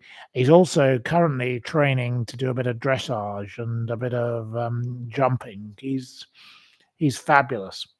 He's one of the nicest men on the planet. I love Oisin Murphy. He's such a friendly gentleman. Okay. What type of cooking was the American Julia Child associated with primarily? Julia Child. What type of cooking? TMTB. You get the point. TMTB. Yep. Okay. 1 point for TMTB. Of course, it's French cooking. She introduced to the US French cooking with wine. She was always cooking with wine, and she was involved with my friend Jacques Pepin, who is a fabulous, amazing man who cooked for 8 presidents. They are great people. I never met her, but I know him. Wonderful people. Absolutely wonderful shows. A bit like Keith Floyd in England, that kind of style of, lots of booze and lots of food. So we like joyful cooking. I don't like all this boring nonsense that we do now that's just a bit flat. Wouldn't you agree? Yep. We like a bit of cooking with wine. We like, chuck in a bit of wine and then have a slug of wine to go with it. So I'll have a slug of wine right now. You see, I wouldn't be allowed to go on many TV shows because of the booze. Anyway, there we are. Okay. Right. What does the acronym YOLO mean? YOLO. What is YOLO? YOLO. Miss Marple gets into the. You're now in the lead, Miss Marple, with 3 points. It's obviously you only live once. It was first mentioned in the 1937 Henry Fonda film. Also, 2001 in the Drake song The Motto. So there you go. YOLO. Did you know that? No. YOLO. We only live once. So, well, we all should only live once. So we should all then make the most of it, shouldn't we? And that's what we've been talking about this evening. So that's a good question that actually relates to something we talked about. Okay. Now, this is a question that upsets me because I can't stand this woman. She's a vile, horrible woman. And she upset me once, and I had a bit of a row with her because she's wicked. And my father thinks she's a complete con woman and talks a load of old rubbish about everything. And she upsets my friends also. Okay, which author wrote the books about the Pottery Cottage murders in Derbyshire, which is obviously where I was born and my family have associations, and the White House farm murders in Essex? What was the name of this author? She's made a lot of money out of all this, and I don't like her. It's not Scylla. It's not Jackie Collins. It's not Agatha Christie. Agatha Christie. Oh, you can't accuse the wonderful Agatha Christie of being associated with such rubbish. That's terrible. It wasn't Lady Gaga. Hey Tigers gets it, or Hey Tiggers, or whatever you want to call yourself. Hey, I don't know if you're Hey Tigers or Tiggers. I can't, because you only use one. So you're Hey Tiggers. Carol Ann Lee. I think Carol Ann Lee is a despicable, terrible woman. I met her at the crime conference where I spoke, and I was also with the lovely, lovely Nicola Tallant and people like Sean Atwood and Peter Blexley and all the other people there. I have no respect for this disgusting woman. She is a profiteer and a disgrace. What she's done to Jeremy Bamber was she's repugnant. Jeremy Bamber will be cleared. And mark my words, we're on Jeremy Bamber's team, aren't we? Yeah. We're on team. We've read the articles. We are, the wonderful New Yorker. Thank you to the lovely New Yorker who gave the great article. I hope the Jeremy Bamber people are watching because you have my backing. I am on your team. I went from 40% convinced that Jeremy Bamber was innocent. I'm 99%. Look, obviously, there's always a chance that someone did it. But come on, let's get Jeremy Bamber out of prison in 2025. The Criminal Cases Review Commission, do your business. You failed on everything. You're an absolute disgrace. We want Jeremy Bamber out of prison now. And I'm going to say that right now because I speak up. I want the Menendez brothers out of prison and I want Jeremy Bamber out of prison. And I'm going to not shut up about this. I want Omar Ben-Gvir out of prison. I want various others out of prison. I will campaign for... There are lots of people who belong in prison. Keep Lucy Letby in prison. Keep that bitch locked up. Yes? Yes. We can't stand Lucy Letby. We're not going to change our minds on her. She's going to get away with it probably because she's got all the powerful forces. These people deserve a voice. Mark Alexander, my friend Terry Waite, lovely man, Terry Waite and I, we want Mark Alexander out of prison. We are going to carry on campaigning. Leslie S., Lucy Letby should be in prison. Yes? Yes. We salute you, Leslie. Thank you. No, she shouldn't see the light of day, says Tina. No, we don't want Lucy. Lucy Letby is a child slaughterer. That's what I call her. And they get so angry. So, anyway, Buckle Bunny says, keep those brothers locked up for killing their parents. Their parents raped and abused them. You are horrible. Whoever you are, why don't you bog off? The father also raped and abused other people. And the mother said willingly to people she'd rather her children were abused than she was abused. So what a disgusting specimen she was. They should not have shot their parents, but that does not mean they should have been convicted of murder. They should have been convicted of manslaughter, and by now they should be out. So I support the Menendez brothers, and I have said this for over 10 years. I have been one of the vocal English people who's spoken out, and my friend Robert Rand, I've never actually met him, but we correspond. And my friend Hazel Thornton, who was the juror on one of the cases, we have been in touch for years and years. I think I know a bit more about this case than you. So why don't you bog off and shove your opinion up your bloody jumper? I don't really like you, whoever you are. You're a nasty piece of work. So you disgusting creep, bog off. You're awful. Yes? No, we don't want people picking on the Menendez brothers. No. Lucy Letby should be in prison. Totally agree. Absolutely. Keep her in prison forever. I don't believe in the death penalty because it's complicated. Because it does go wrong. Like, look what happened with Ruth Ellis, who lived in Edgerton Gardens. Things like that. All those kind of people. When it goes wrong, it goes wrong. She should not have been killed. That woman should never have been executed. I don't believe in the death penalty. But people like Lucy Letby, she wrote it all down. She's a monster. But because of all these people like Nadine Dorries, Peter Hitchens, all of the rest of them, this David Davis, they all want to make a name for themselves by getting involved in Lucy Letby is innocent. They are piling misery on those families of those poor children. They are shameful people. They are disgusting people. Wouldn't you agree? Yes. We want Nadine Dorries, Peter Hitchens,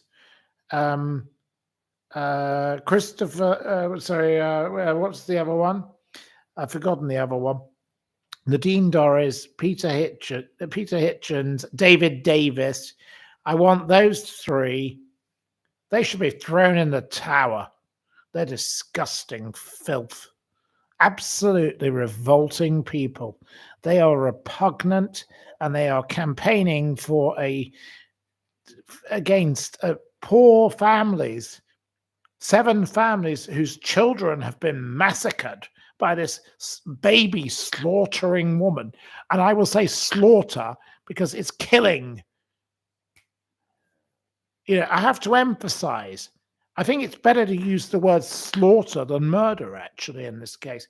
That woman slaughtered those children, didn't she not? Yeah. She is a murderer, mass murderer. She's worse than Rosemary West. She's disgusting. And all these apologists.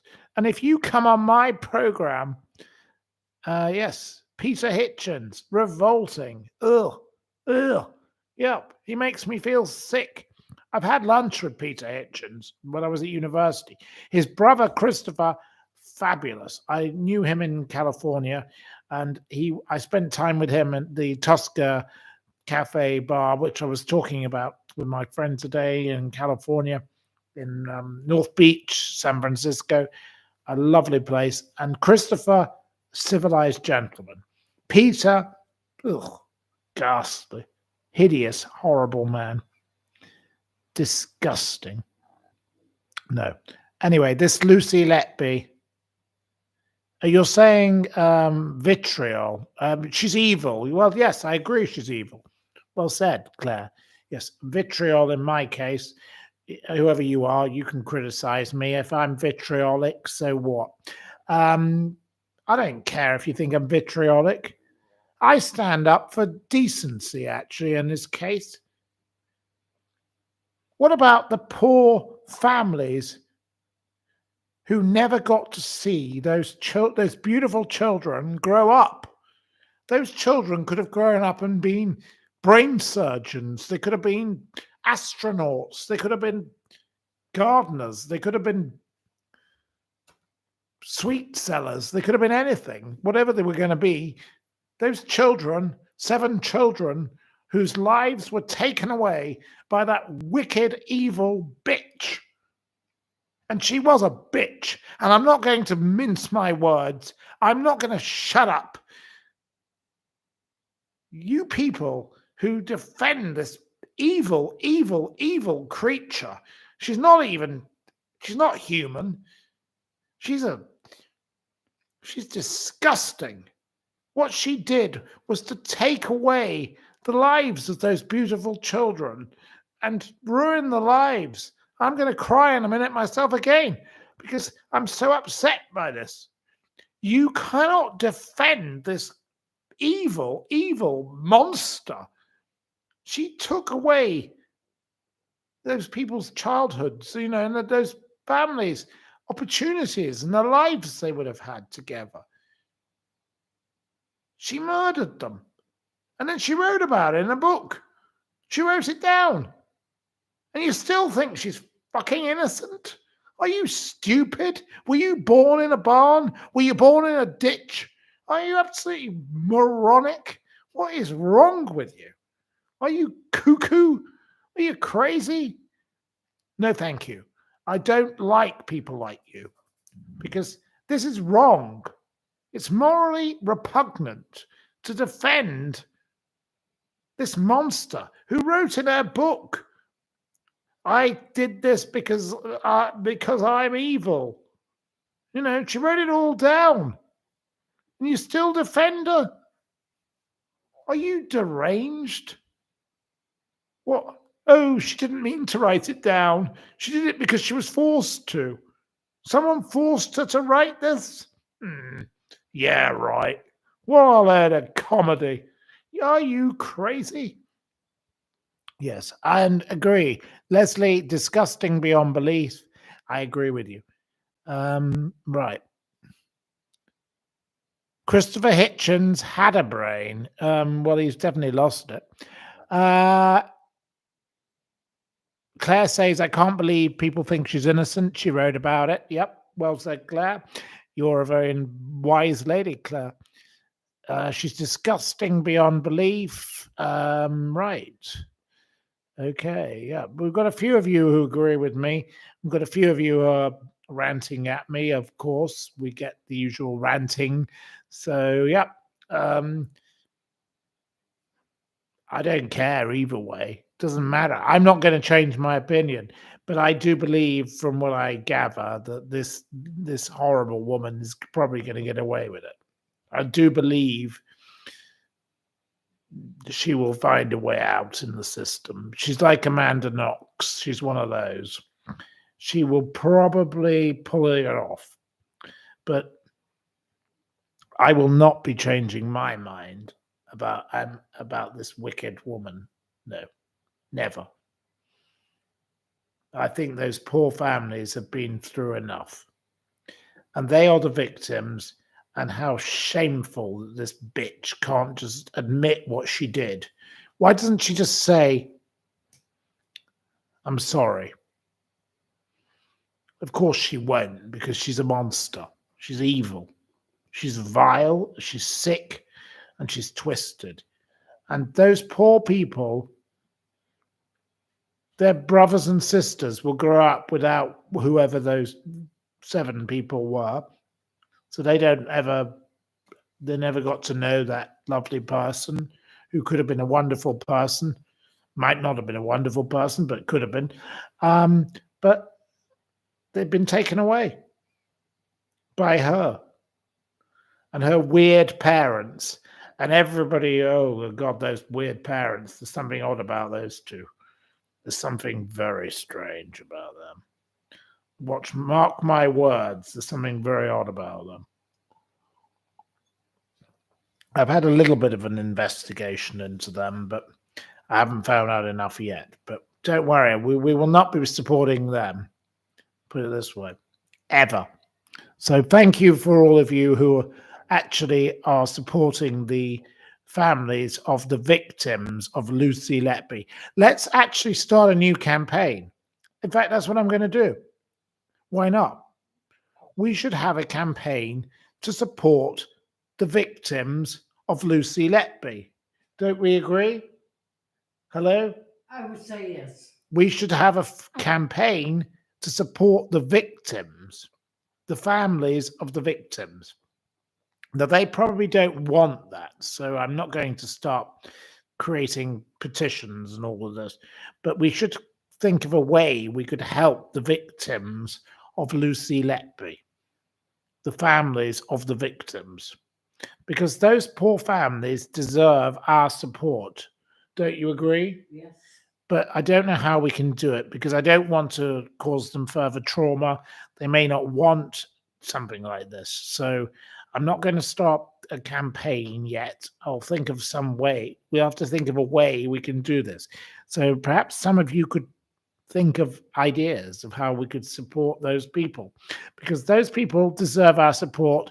Lucy Letby deserves the wrath of hell. Wouldn't you agree? Yes. She's agreeing in the background, and I'm not saying her opinion is more important than anyone else's, but Lucy Letby deserves everything unleashed on her. She's evil. She's wicked. She's disgusting. Anyway, right, next question. Right, well, I don't know how we got on to, oh God. It was Carol Ann, wasn't it? Okay, so, right, we will carry on with our quiz. Oh dear, we didn't mean to get distracted, but the quiz got us distracted. Right. Okay. In Cockney slang, what does bottle and glass mean? There are 2 meanings in Cockney slang. Oh God, the Carol Ann, yes. No, it's not. Right, Miss Marple can have it with arse, so you've got that. Bottle and glass means confidence, but it also means arse. So there we go. Carol Ann is Miss Marple is well in the lead because you've got 4 points. Everybody else has 1. Okay. What is used to stabilize and add body to canned foods and is also used in making toothpaste, tablets, detergents, paper, and glue? What is used into it? It makes our world go round, they say. It's not goo and it's not fluoride. You can have it, Miss Marple, with corn flour, but it's corn. It's not corn flour, but you can have corn flour. I'll accept that. So now you've got 5 points. You're well ahead of everybody else. Sure. You are very quick. Okay. What is a squab? What is a squab? SQAB. What is a squab? Miss Marple says a bird. Well, that's not really, I'm not going to accept that. What type of bird? TMTB says a young fowl. DRSYN can have the point because DRSYN says pigeon. It is a pigeon. It's a farm-reared pigeon. Okay, I can accept that. We've got flat hedgehog. We've got all sorts of weird answers. Okay, which spectator contributor claimed those suffering Trump trauma after the election of Donald Trump as president in 2024 could process it by making spiced pumpkin soup. She said the orange color might be triggering its warming soul food at this time of despair. What was her name? Spectator contributor. It wasn't Rachel Maddox. It wasn't Mary Berry. Oh, I can't stand Mary Berry. Don't get me going on that old bag. She makes me feel mental. She makes me feel violent, actually. She's awful. It wasn't Julie Burchill, and I can't stand her. She upset my friend Stephen Burkoff sued her, and he won. Stupid cow. She's vile. No, we don't like Julie Burchill. No. No, it wasn't Jane Fonda. It wasn't Nigella. It wasn't Joy Reid. I don't know who she is. It wasn't Whoopi Goldberg. Does Whoopi Goldberg write for The Spectator? It wasn't Janet Evans. Oh, well, good old Janet. She's reliable.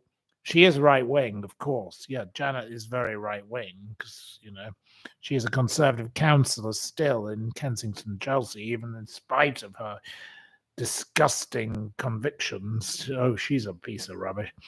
It wasn't Cilla Black. It wasn't Bob. It wasn't Rachel Johnson. It wasn't Cilla. No, it wasn't Eve Pollard. Oh, is she still alive? I don't know. It wasn't Anthea Turner. No, it wasn't Martha Stewart. I love Martha. Martha is fabulous. Martha is a wonderful columnist. I had a lovely dinner with her once. Wonderful lady when she just got out of prison. It wasn't Fergie. No, it wasn't Edwina Curry. She's awful. Absolutely vile. It wasn't Ann Coulter. I've had my encounters with Ann Coulter, so that's a story for another day. It wasn't Carol Malone. It wasn't Dark Green Neck. Is there such a person as Dark Green Neck? Never heard of them. It wasn't Katie Price. No. Okay, it wasn't Janet Street Porter. No, she's not very right wing. You'd love to hear my Ann Coulter stories. Oh, yes, I've got loads of Ann Coulter stories. Oh, yes. She's a bit of a mouth. Right, okay, it wasn't Carol Vorderman. Well, she's a bit lefty, isn't she? Right, so, okay, I will give 0 points on that one. So you all fail. It was Mary Wakefield. You didn't even know Mary? The lovely Mary, the fragrant Mary, in this case. Okay, which shrink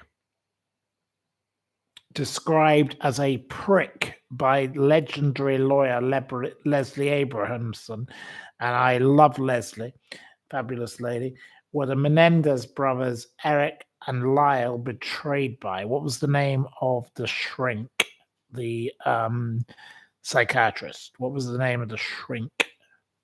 It wasn't Kafka. It wasn't Azil, but you're close. Your spelling is incorrect. I have to have correct spelling. I can't have the wrong spelling. It wasn't Carl Jung, but Josie is close, but she spells it wrong. And Lynn spells it incorrectly as well. And Josie's...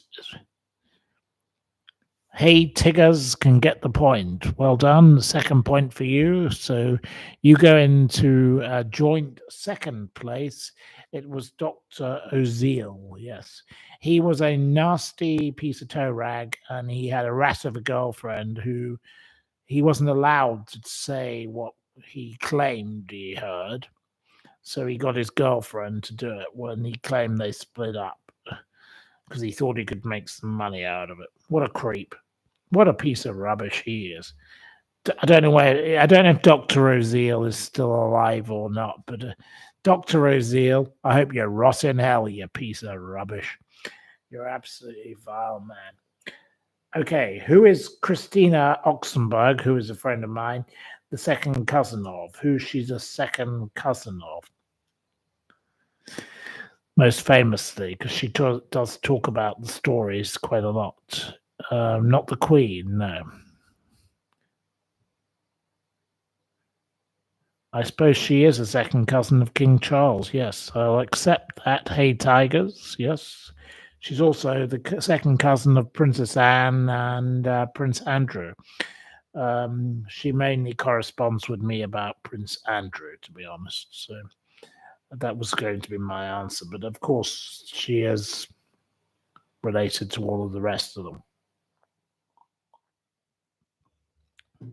But you all seem to know rather a lot about her. Wow. I thought that would be a random question.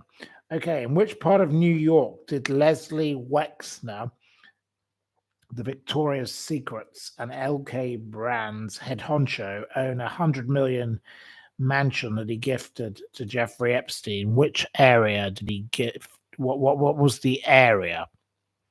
I don't need. It wasn't Manhattan. It wasn't the Bronx. No, it wasn't Brooklyn. It wasn't Boston. It wasn't any of these things. No, no, no, no, no, no, no, no,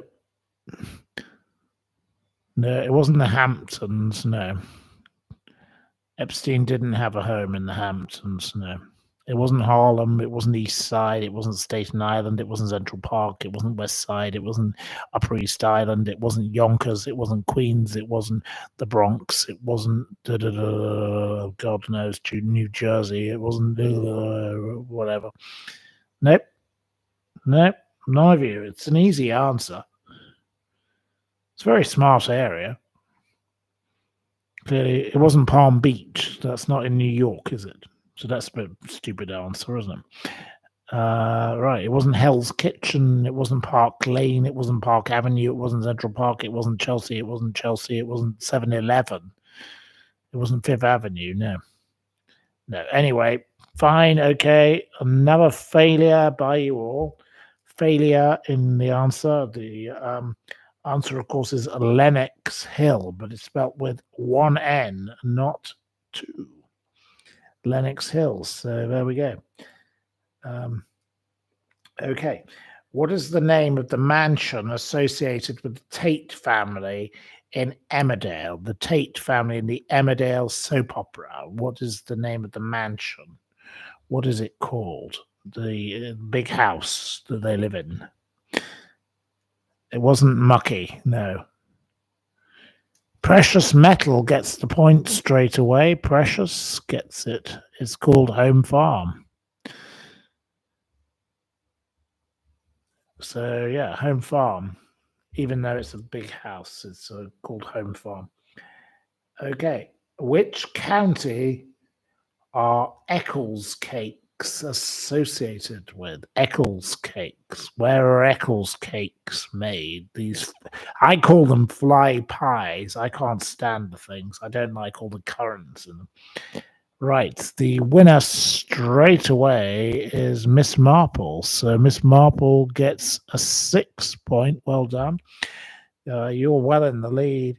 Of course, it's Lancashire. You have Eccles cakes are from Lancashire.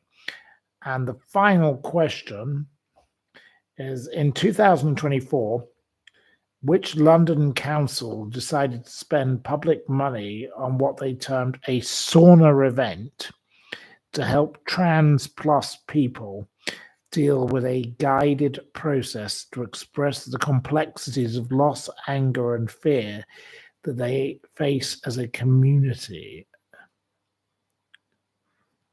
Josie gets the point. Well done, Josie. It was Hackney. Yes. So our winner with 6 points is Miss Marple.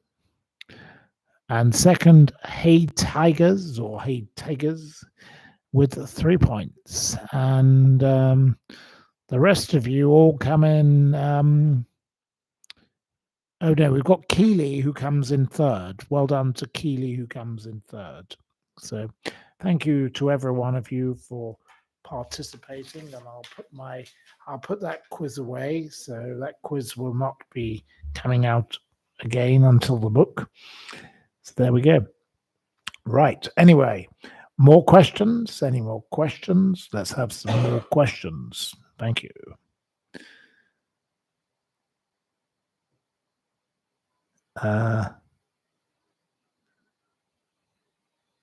Well, you only between you all, you only got two questions that you couldn't answer. So, you know,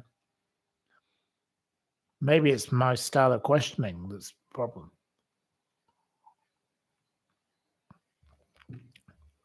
Right. Yes, Miss Marple got 6. So well done to Miss Marple. Very well done. Anyway, any more questions for me, but not about me and myself? I don't need a question about what year did I start out. God only knows.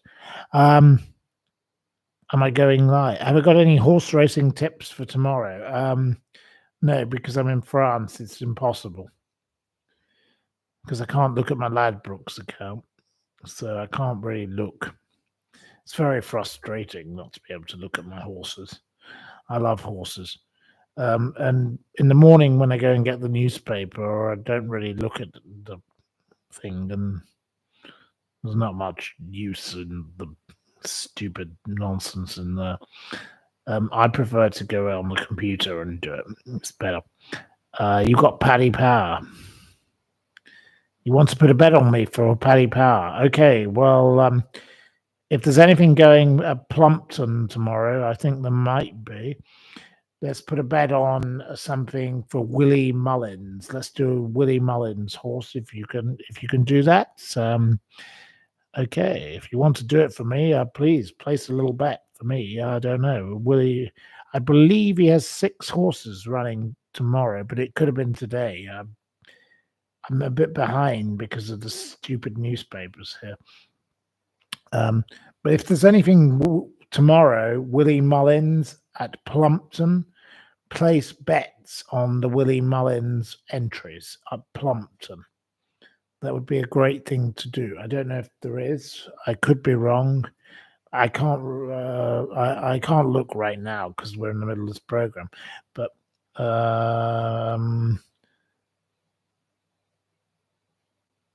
let's go for Willie Mullins. Anything for Willie Mullins for tomorrow? Bet on Willie Mullins. That's my advice. Right. Okay. Ann Coulter. Okay. So Ann Coulter, I did meet in California.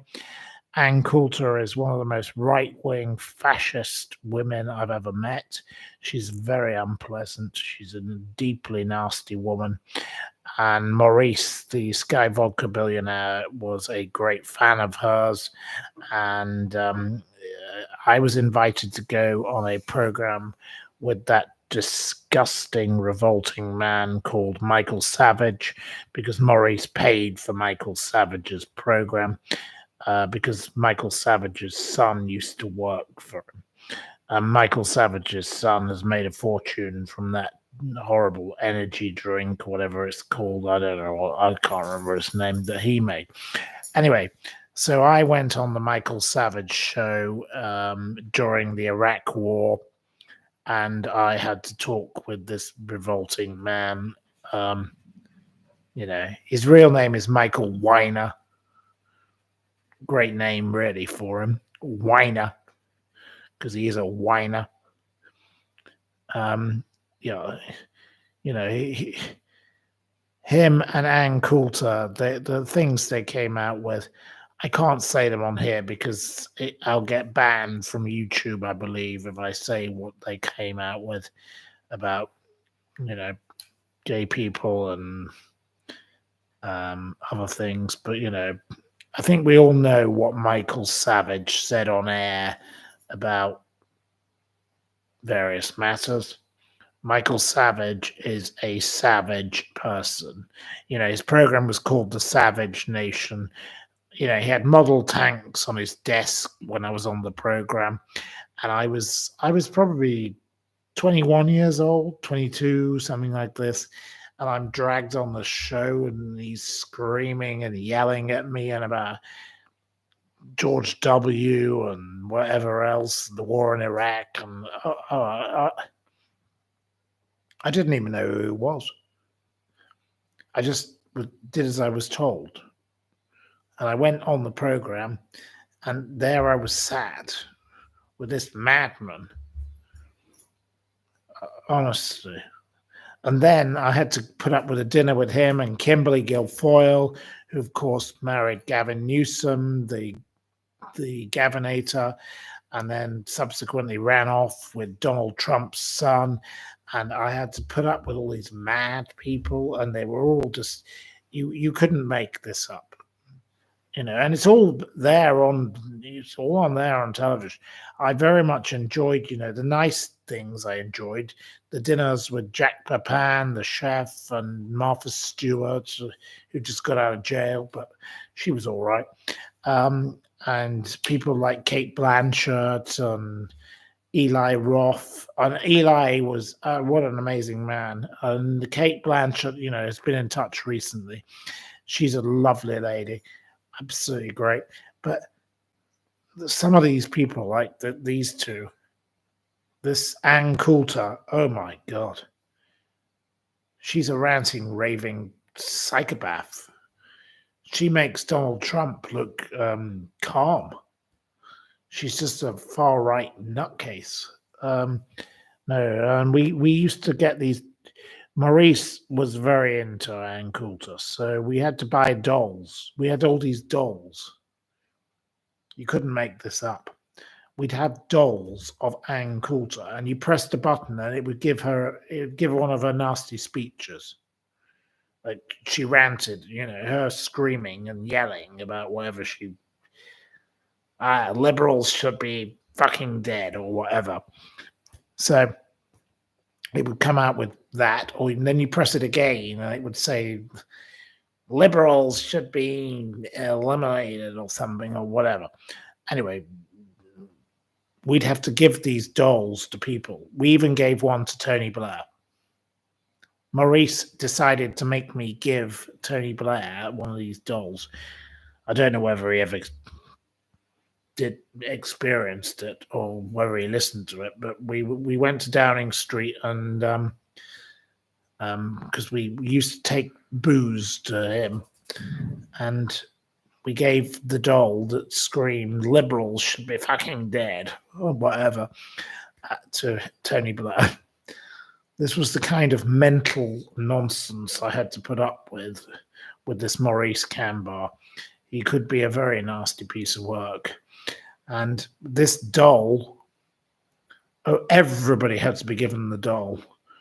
This horrible thing. We had hundreds of them.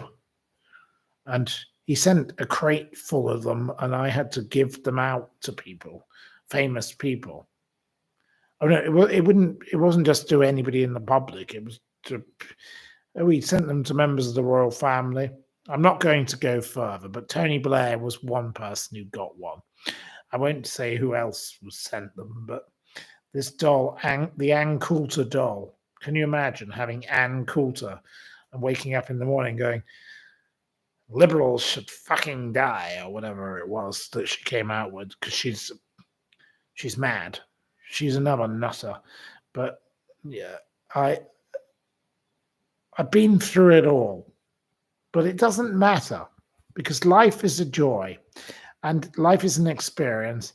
And with Maurice, I learned a lot from him. The only day I'd had enough of him was the day he said, one day you can be me. I said, that's the day I quit. I said, goodbye. Don't want to be with you anymore. Out. And I walked out. Yeah, that cost me a huge amount of money because we went for a huge court case. And I won 5 times. And then you can't keep winning against a billionaire, though. So I won 5 times in the High Court. But you can't win forever because they keep going. So it wasn't a very nice experience. But it was a great lesson. Because he said, one day you can be me. I didn't want to be him. Look, he died a miserable existence. Never married, never happy, never anything. He was just a miserable man. Billionaire, but so what? What's the point of being a billionaire if you've got nothing? Got nobody to enjoy anything with. He was a horrible, horrible man. And Yeah, he created some wonderful things in the world and he did very well. And he was a great business school. But when he said, one day you can be me, I don't want to be him. I'd rather be in poverty than be him because he was just such a horrible, horrible man.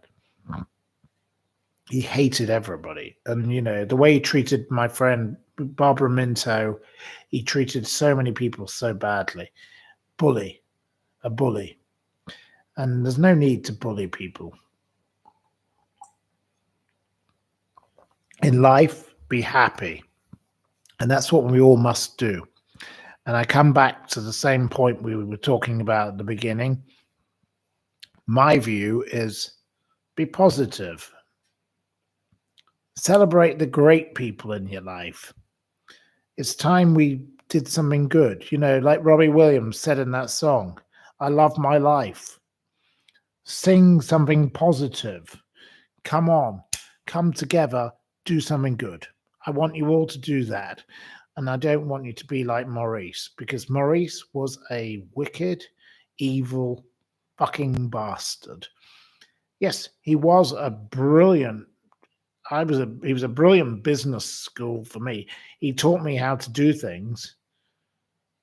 But what I actually learned was he taught me how not to do things because I didn't want to be like him. Who wants to be him? He was a horrible, horrible, vile old man, and everybody in the end hated him because he was disgusting, because he was a pig. He was a bully. He upset everybody. All he wanted to do was sue his oldest friends. And he took, poor Henry Kaufman, he took him to court. Henry turned the 100 million into 2 billion. And he still sued him. Henry was the man he looked like a tortoise. He was an accountant. He trapped him like a slave. It was terrible how he treated poor Henry. And people will go on about, the legacy of Maurice Canbar, the great philanthropist. He wasn't a nice man. He was a horrible, miserable old bastard. He was a bully. And I put up with him for years and, I learned a lot. But I will say he treated all these old people, all these poor old people who'd been loyal slaves to him, like dirt. A nasty, nasty man. Anyway, never mind. Anyway, next topic. Let's have something new, something fresh, something different, something positive. Let's have a positive story, please. Right, okay. You don't like Robbie Williams because he earns loads of money. Oh. Well, fair enough. But I think Robbie Williams has the right to earn money from his songs. He makes people happy. His songs are good. I like him. Wouldn't you agree? Robbie Williams. I love him. He makes people happy. Yeah, he's very clever. He's clever and he makes people happy. So I don't agree with you. Just because he earns money, it's not a bad thing. There's nothing wrong with earning money. He has personality, he has style. What's for lunch tomorrow? I don't know. We're going to go out for lunch tomorrow because it's Easter Saturday. So we're going out for lunch. I don't know where we're going. Right. Josie doesn't like Robbie Williams. Okay, well, that's fair enough. We don't all have to like the same thing. If some people like apples and some people like pears and some people like apples and pears and some people don't like apples or pears. So there you go. There's your answer to that question. Okay. I think that's a fair answer to that question. Robin Williams has died. Yes. Robbie Williams is who we're talking about. But no, I did know Robbie. I don't know Robbie Williams. No, I've never met the man. But I did know Robin, obviously, because of Maurice. And we spent quite a bit of time together. And I thought Robin Williams was one of the most lovely men in the world. he was a fabulous man to spend time with, and I was very, very lucky. So there we go. Right.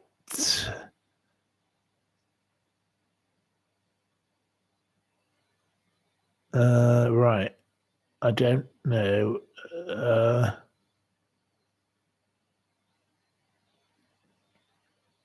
The words "he works" is a clue as to why he's rich. You can't take it away from him. I don't know. I don't know what that means. I never know. I'm rich beyond my wildest dreams, he said. Well, look, he's entertained lots of people, so I don't see why you need to take anything away. Who is Maurice? He was called Maurice Canbar. He was the creator of Sky Vodka. Um, we had to put up with him for many years, and I used to work with him. So, you know, I got rather stuck with his awful antics. Anyway, it doesn't matter. He's dead now, and he wasn't. He was a very brilliant man in so many ways, and I will say he did do good for me in the sense he taught me how to do certain things, but he also inspired me not to be like him. So I'm very lucky I'm not like him because he was a monster. He was a horrible person. But I did meet some of the most amazing people in the world you could imagine through him because he was a billionaire. So obviously I got to go anywhere I wanted. I could meet anybody I wanted through his connections, and he could be charming. He could be absolutely lovely, but then he was a total. He was Jekyll and Hyde. I think he probably was a bit like Jeffrey Epstein in that sense. He could turn on the charm, or he could turn on the Hitler. And he was a Jew, so I suppose he couldn't turn on the Hitler, but he was very vicious. You know, he would go through a mobile phone through a BT bill. So we'd get a BT bill for our companies, and all the companies had to be in my name because he didn't want to pay tax because he's that kind of person in the UK, and he would get the BT bill and he'd go the 11th of July, 8:36 a.m. phone call, 36 pence. Why? And I'd go, what? And we would go through the entire phone bill like that. He would want to know why a phone call of 83 pence had been made. That was how this man behaved.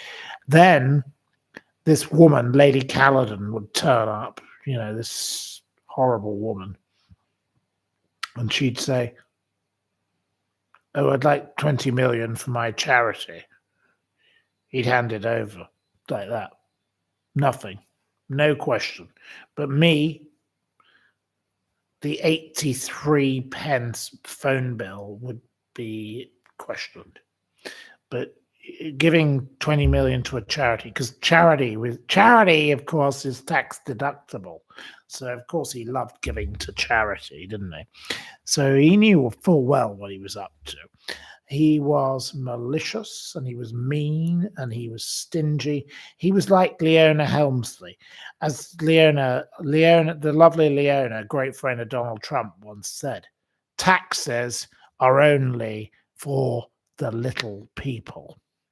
And that's how she behaved. And she wasn't a very nice lady either. But Maurice was malicious. He could be as generous as he wanted when he wanted to be. Oh, if he wanted something, he had no problem of giving out 10 million for 5 charities. It was always charity that had to be given to. But if we went to lunch, he would read the Daily Mail, this man, and give you this is my life experience. I suppose you're getting my life story now. I didn't mean to go into boring old me. So one day he sat there and he read the Daily Mail because he loved the Daily Mail. He'd sit in this vast armchair, and he was so small. He was like a poisonous little dwarf, and he's sitting in this armchair with the Daily Mail, and I had to go and get it every morning for him. That was part of my before I turn up to work, and he'd start reading, and he'd go, right, okay, and he was like a Brooklyn Jew. And nothing wrong with Jewish people. I have lots of Jewish friends. I love the Jews. No, I'm not criticizing Jewish people or people from Brooklyn even. I'm not criticizing them. But this Brooklyn Jewish man, dwarf, poison little dwarf, he would sit there and he'd say, oh, right, okay. And then he'd look at some page and I'd think, oh, God, what does he want now? One day it was Tony Blair. So he said, I don't like this Tony Blair's VAT. I said, Maurice, what don't you like about the VAT? He said, VAT, and he was right on this one. I agreed with it. This is where he got it right.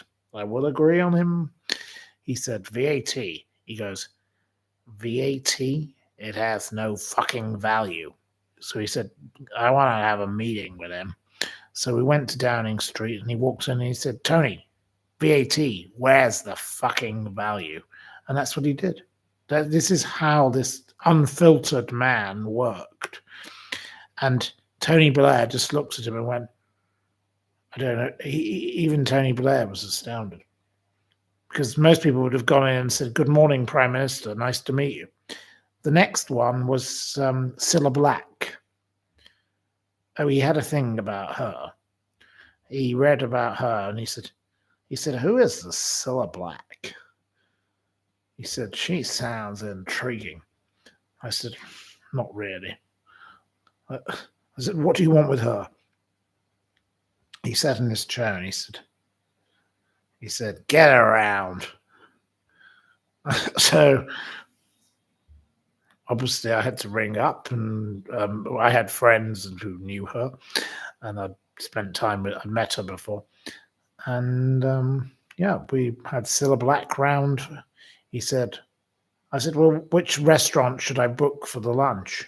He went, we're taking her for Scottish food, which was at the end of the street, because he had a house in Royal Avenue off King's Road. She was taken to McDonald's, Scottish food, as he called it. She never came back, thank God.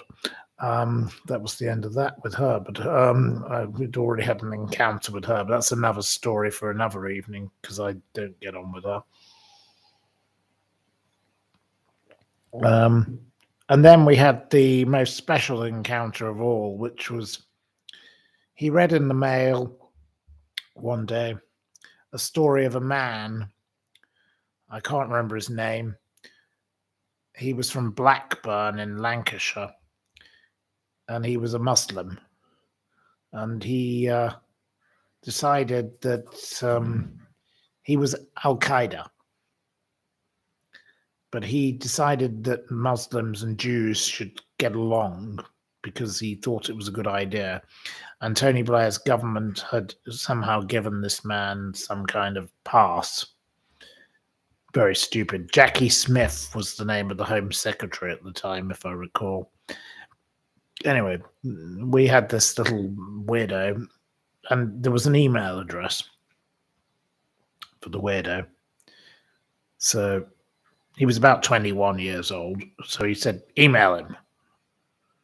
This man said that Jews and Muslims, because of course Maurice was very Jewish and very Mossad, he said, get him round. So we had to get the Al Qaeda man around, which I didn't think was a very good idea. He said, I want to speak with him.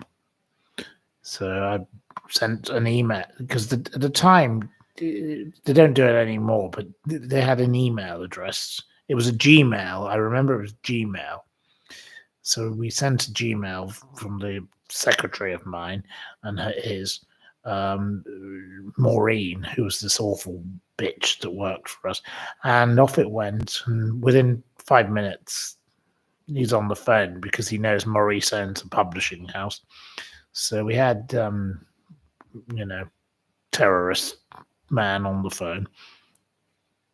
And we said, we'd like to invite you to lunch if you're coming to London, because he was coming to London. That was mentioned in the article, I think. I don't know why we knew he was coming to London, but anyway, he was going to be on Jeremy Paxman, and he was on Jeremy Paxman. So terrorist comes to lunch. He arrives the next day in his smart Audi 4x4.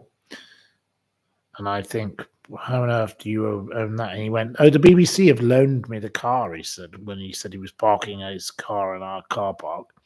And then we had lunch, and the pair of them sat there, and we talked about all of this.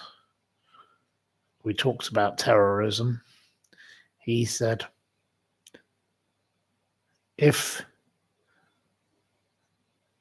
you could publish my book about what I want to do, he said, Mr. Cambar, I will be so grateful. Maurice said, no. I want you to give out a leaflet. And the leaflet will read, if I want to worship a tree, I'll worship a tree. This man said, no. I want you to do what I want to do, which was obviously his rather different agenda. And we sat and had a lunch with all of this. And later that night, that man went on Newsnight, and he was given a position in stopping terrorism by the government. And then he tried to flee Britain. Yeah, so our phones were bugged for months after that.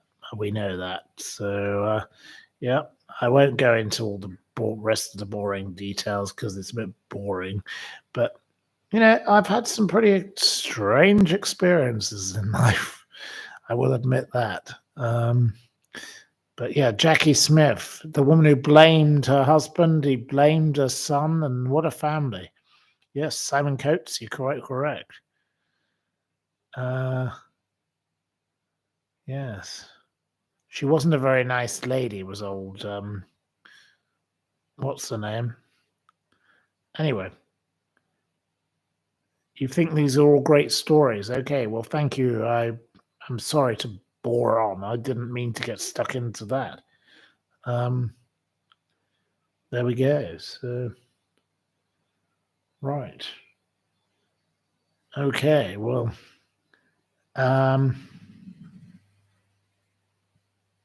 did he successfully leave England? No, he didn't. He got arrested.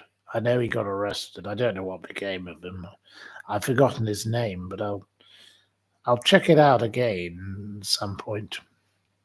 Yeah. Thoughts on Andrew Gosden, the missing child? I don't know. I've no idea what's happened to him. Poor boy. Absolutely awful. Absolutely awful.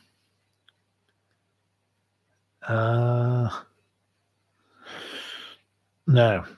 I don't know whether many of you know about Andrew Gosden, but the poor child just literally got up and vanished. Got out of King's Cross Station and boom, gone. Very odd story, that one. Very odd. I'm afraid I know a lot about a lot of missing people, and he's one of the most odd. Whether he was something to do with some kind of dark gothic movement or something, I don't know. Perhaps that's maybe connected. Because he was very into kind of computer games or something, wasn't he? Odd. Anyway.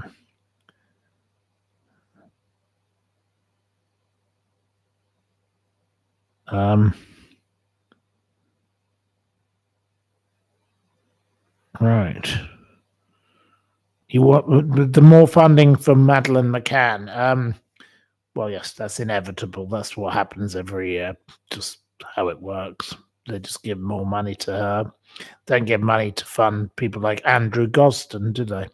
They don't give money to find other missing people. There's loads of missing people. Luke Durbin, all sorts of people who are missing. They don't get any help. No, they just care about missing Madeleine. No, it's absolutely shocking. Yeah, I totally agree with you there. So, right, okay, well, right, okay. Any more questions? Any more questions about something else? They didn't do anything for Ben Needham, no. Well, of course, Ben Needham and his mother, they don't get any help. No, no. It's all about Madeleine.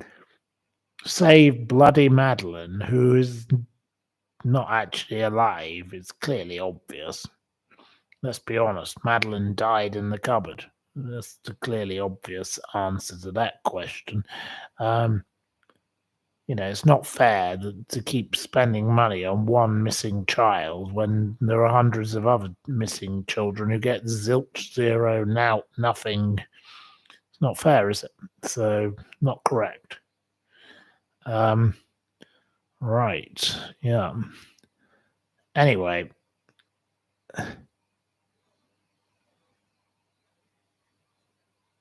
Right. Okay. Well, thank you very much to you all because I don't know if I can do much more of this unless you've got more questions about something else because I think it's probably time I went to bed. Let's be honest.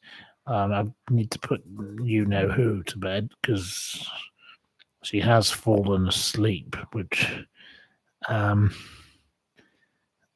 we've done 2 hours and 46, so there's been quite a lot Miss Marple, but will I get another Range Rover? Oh yes, one day, I'm sure I will. Not for the moment, but Range Rovers are pointless. Well, they are pointless at the moment with their security, but I'm sure they will improve with time. Right, okay. Yes, they do get stolen. The German guy's a scapegoat. Yes, I totally agree. And I'm going to say thank you very, very much to you all. I'm going to say thank you and good night. We're nearly at 2 hours and 50 minutes. So thank you. You've been wonderful and you've been great company and lovely. Thank you. Okay. Take care. Good night. Goodbye.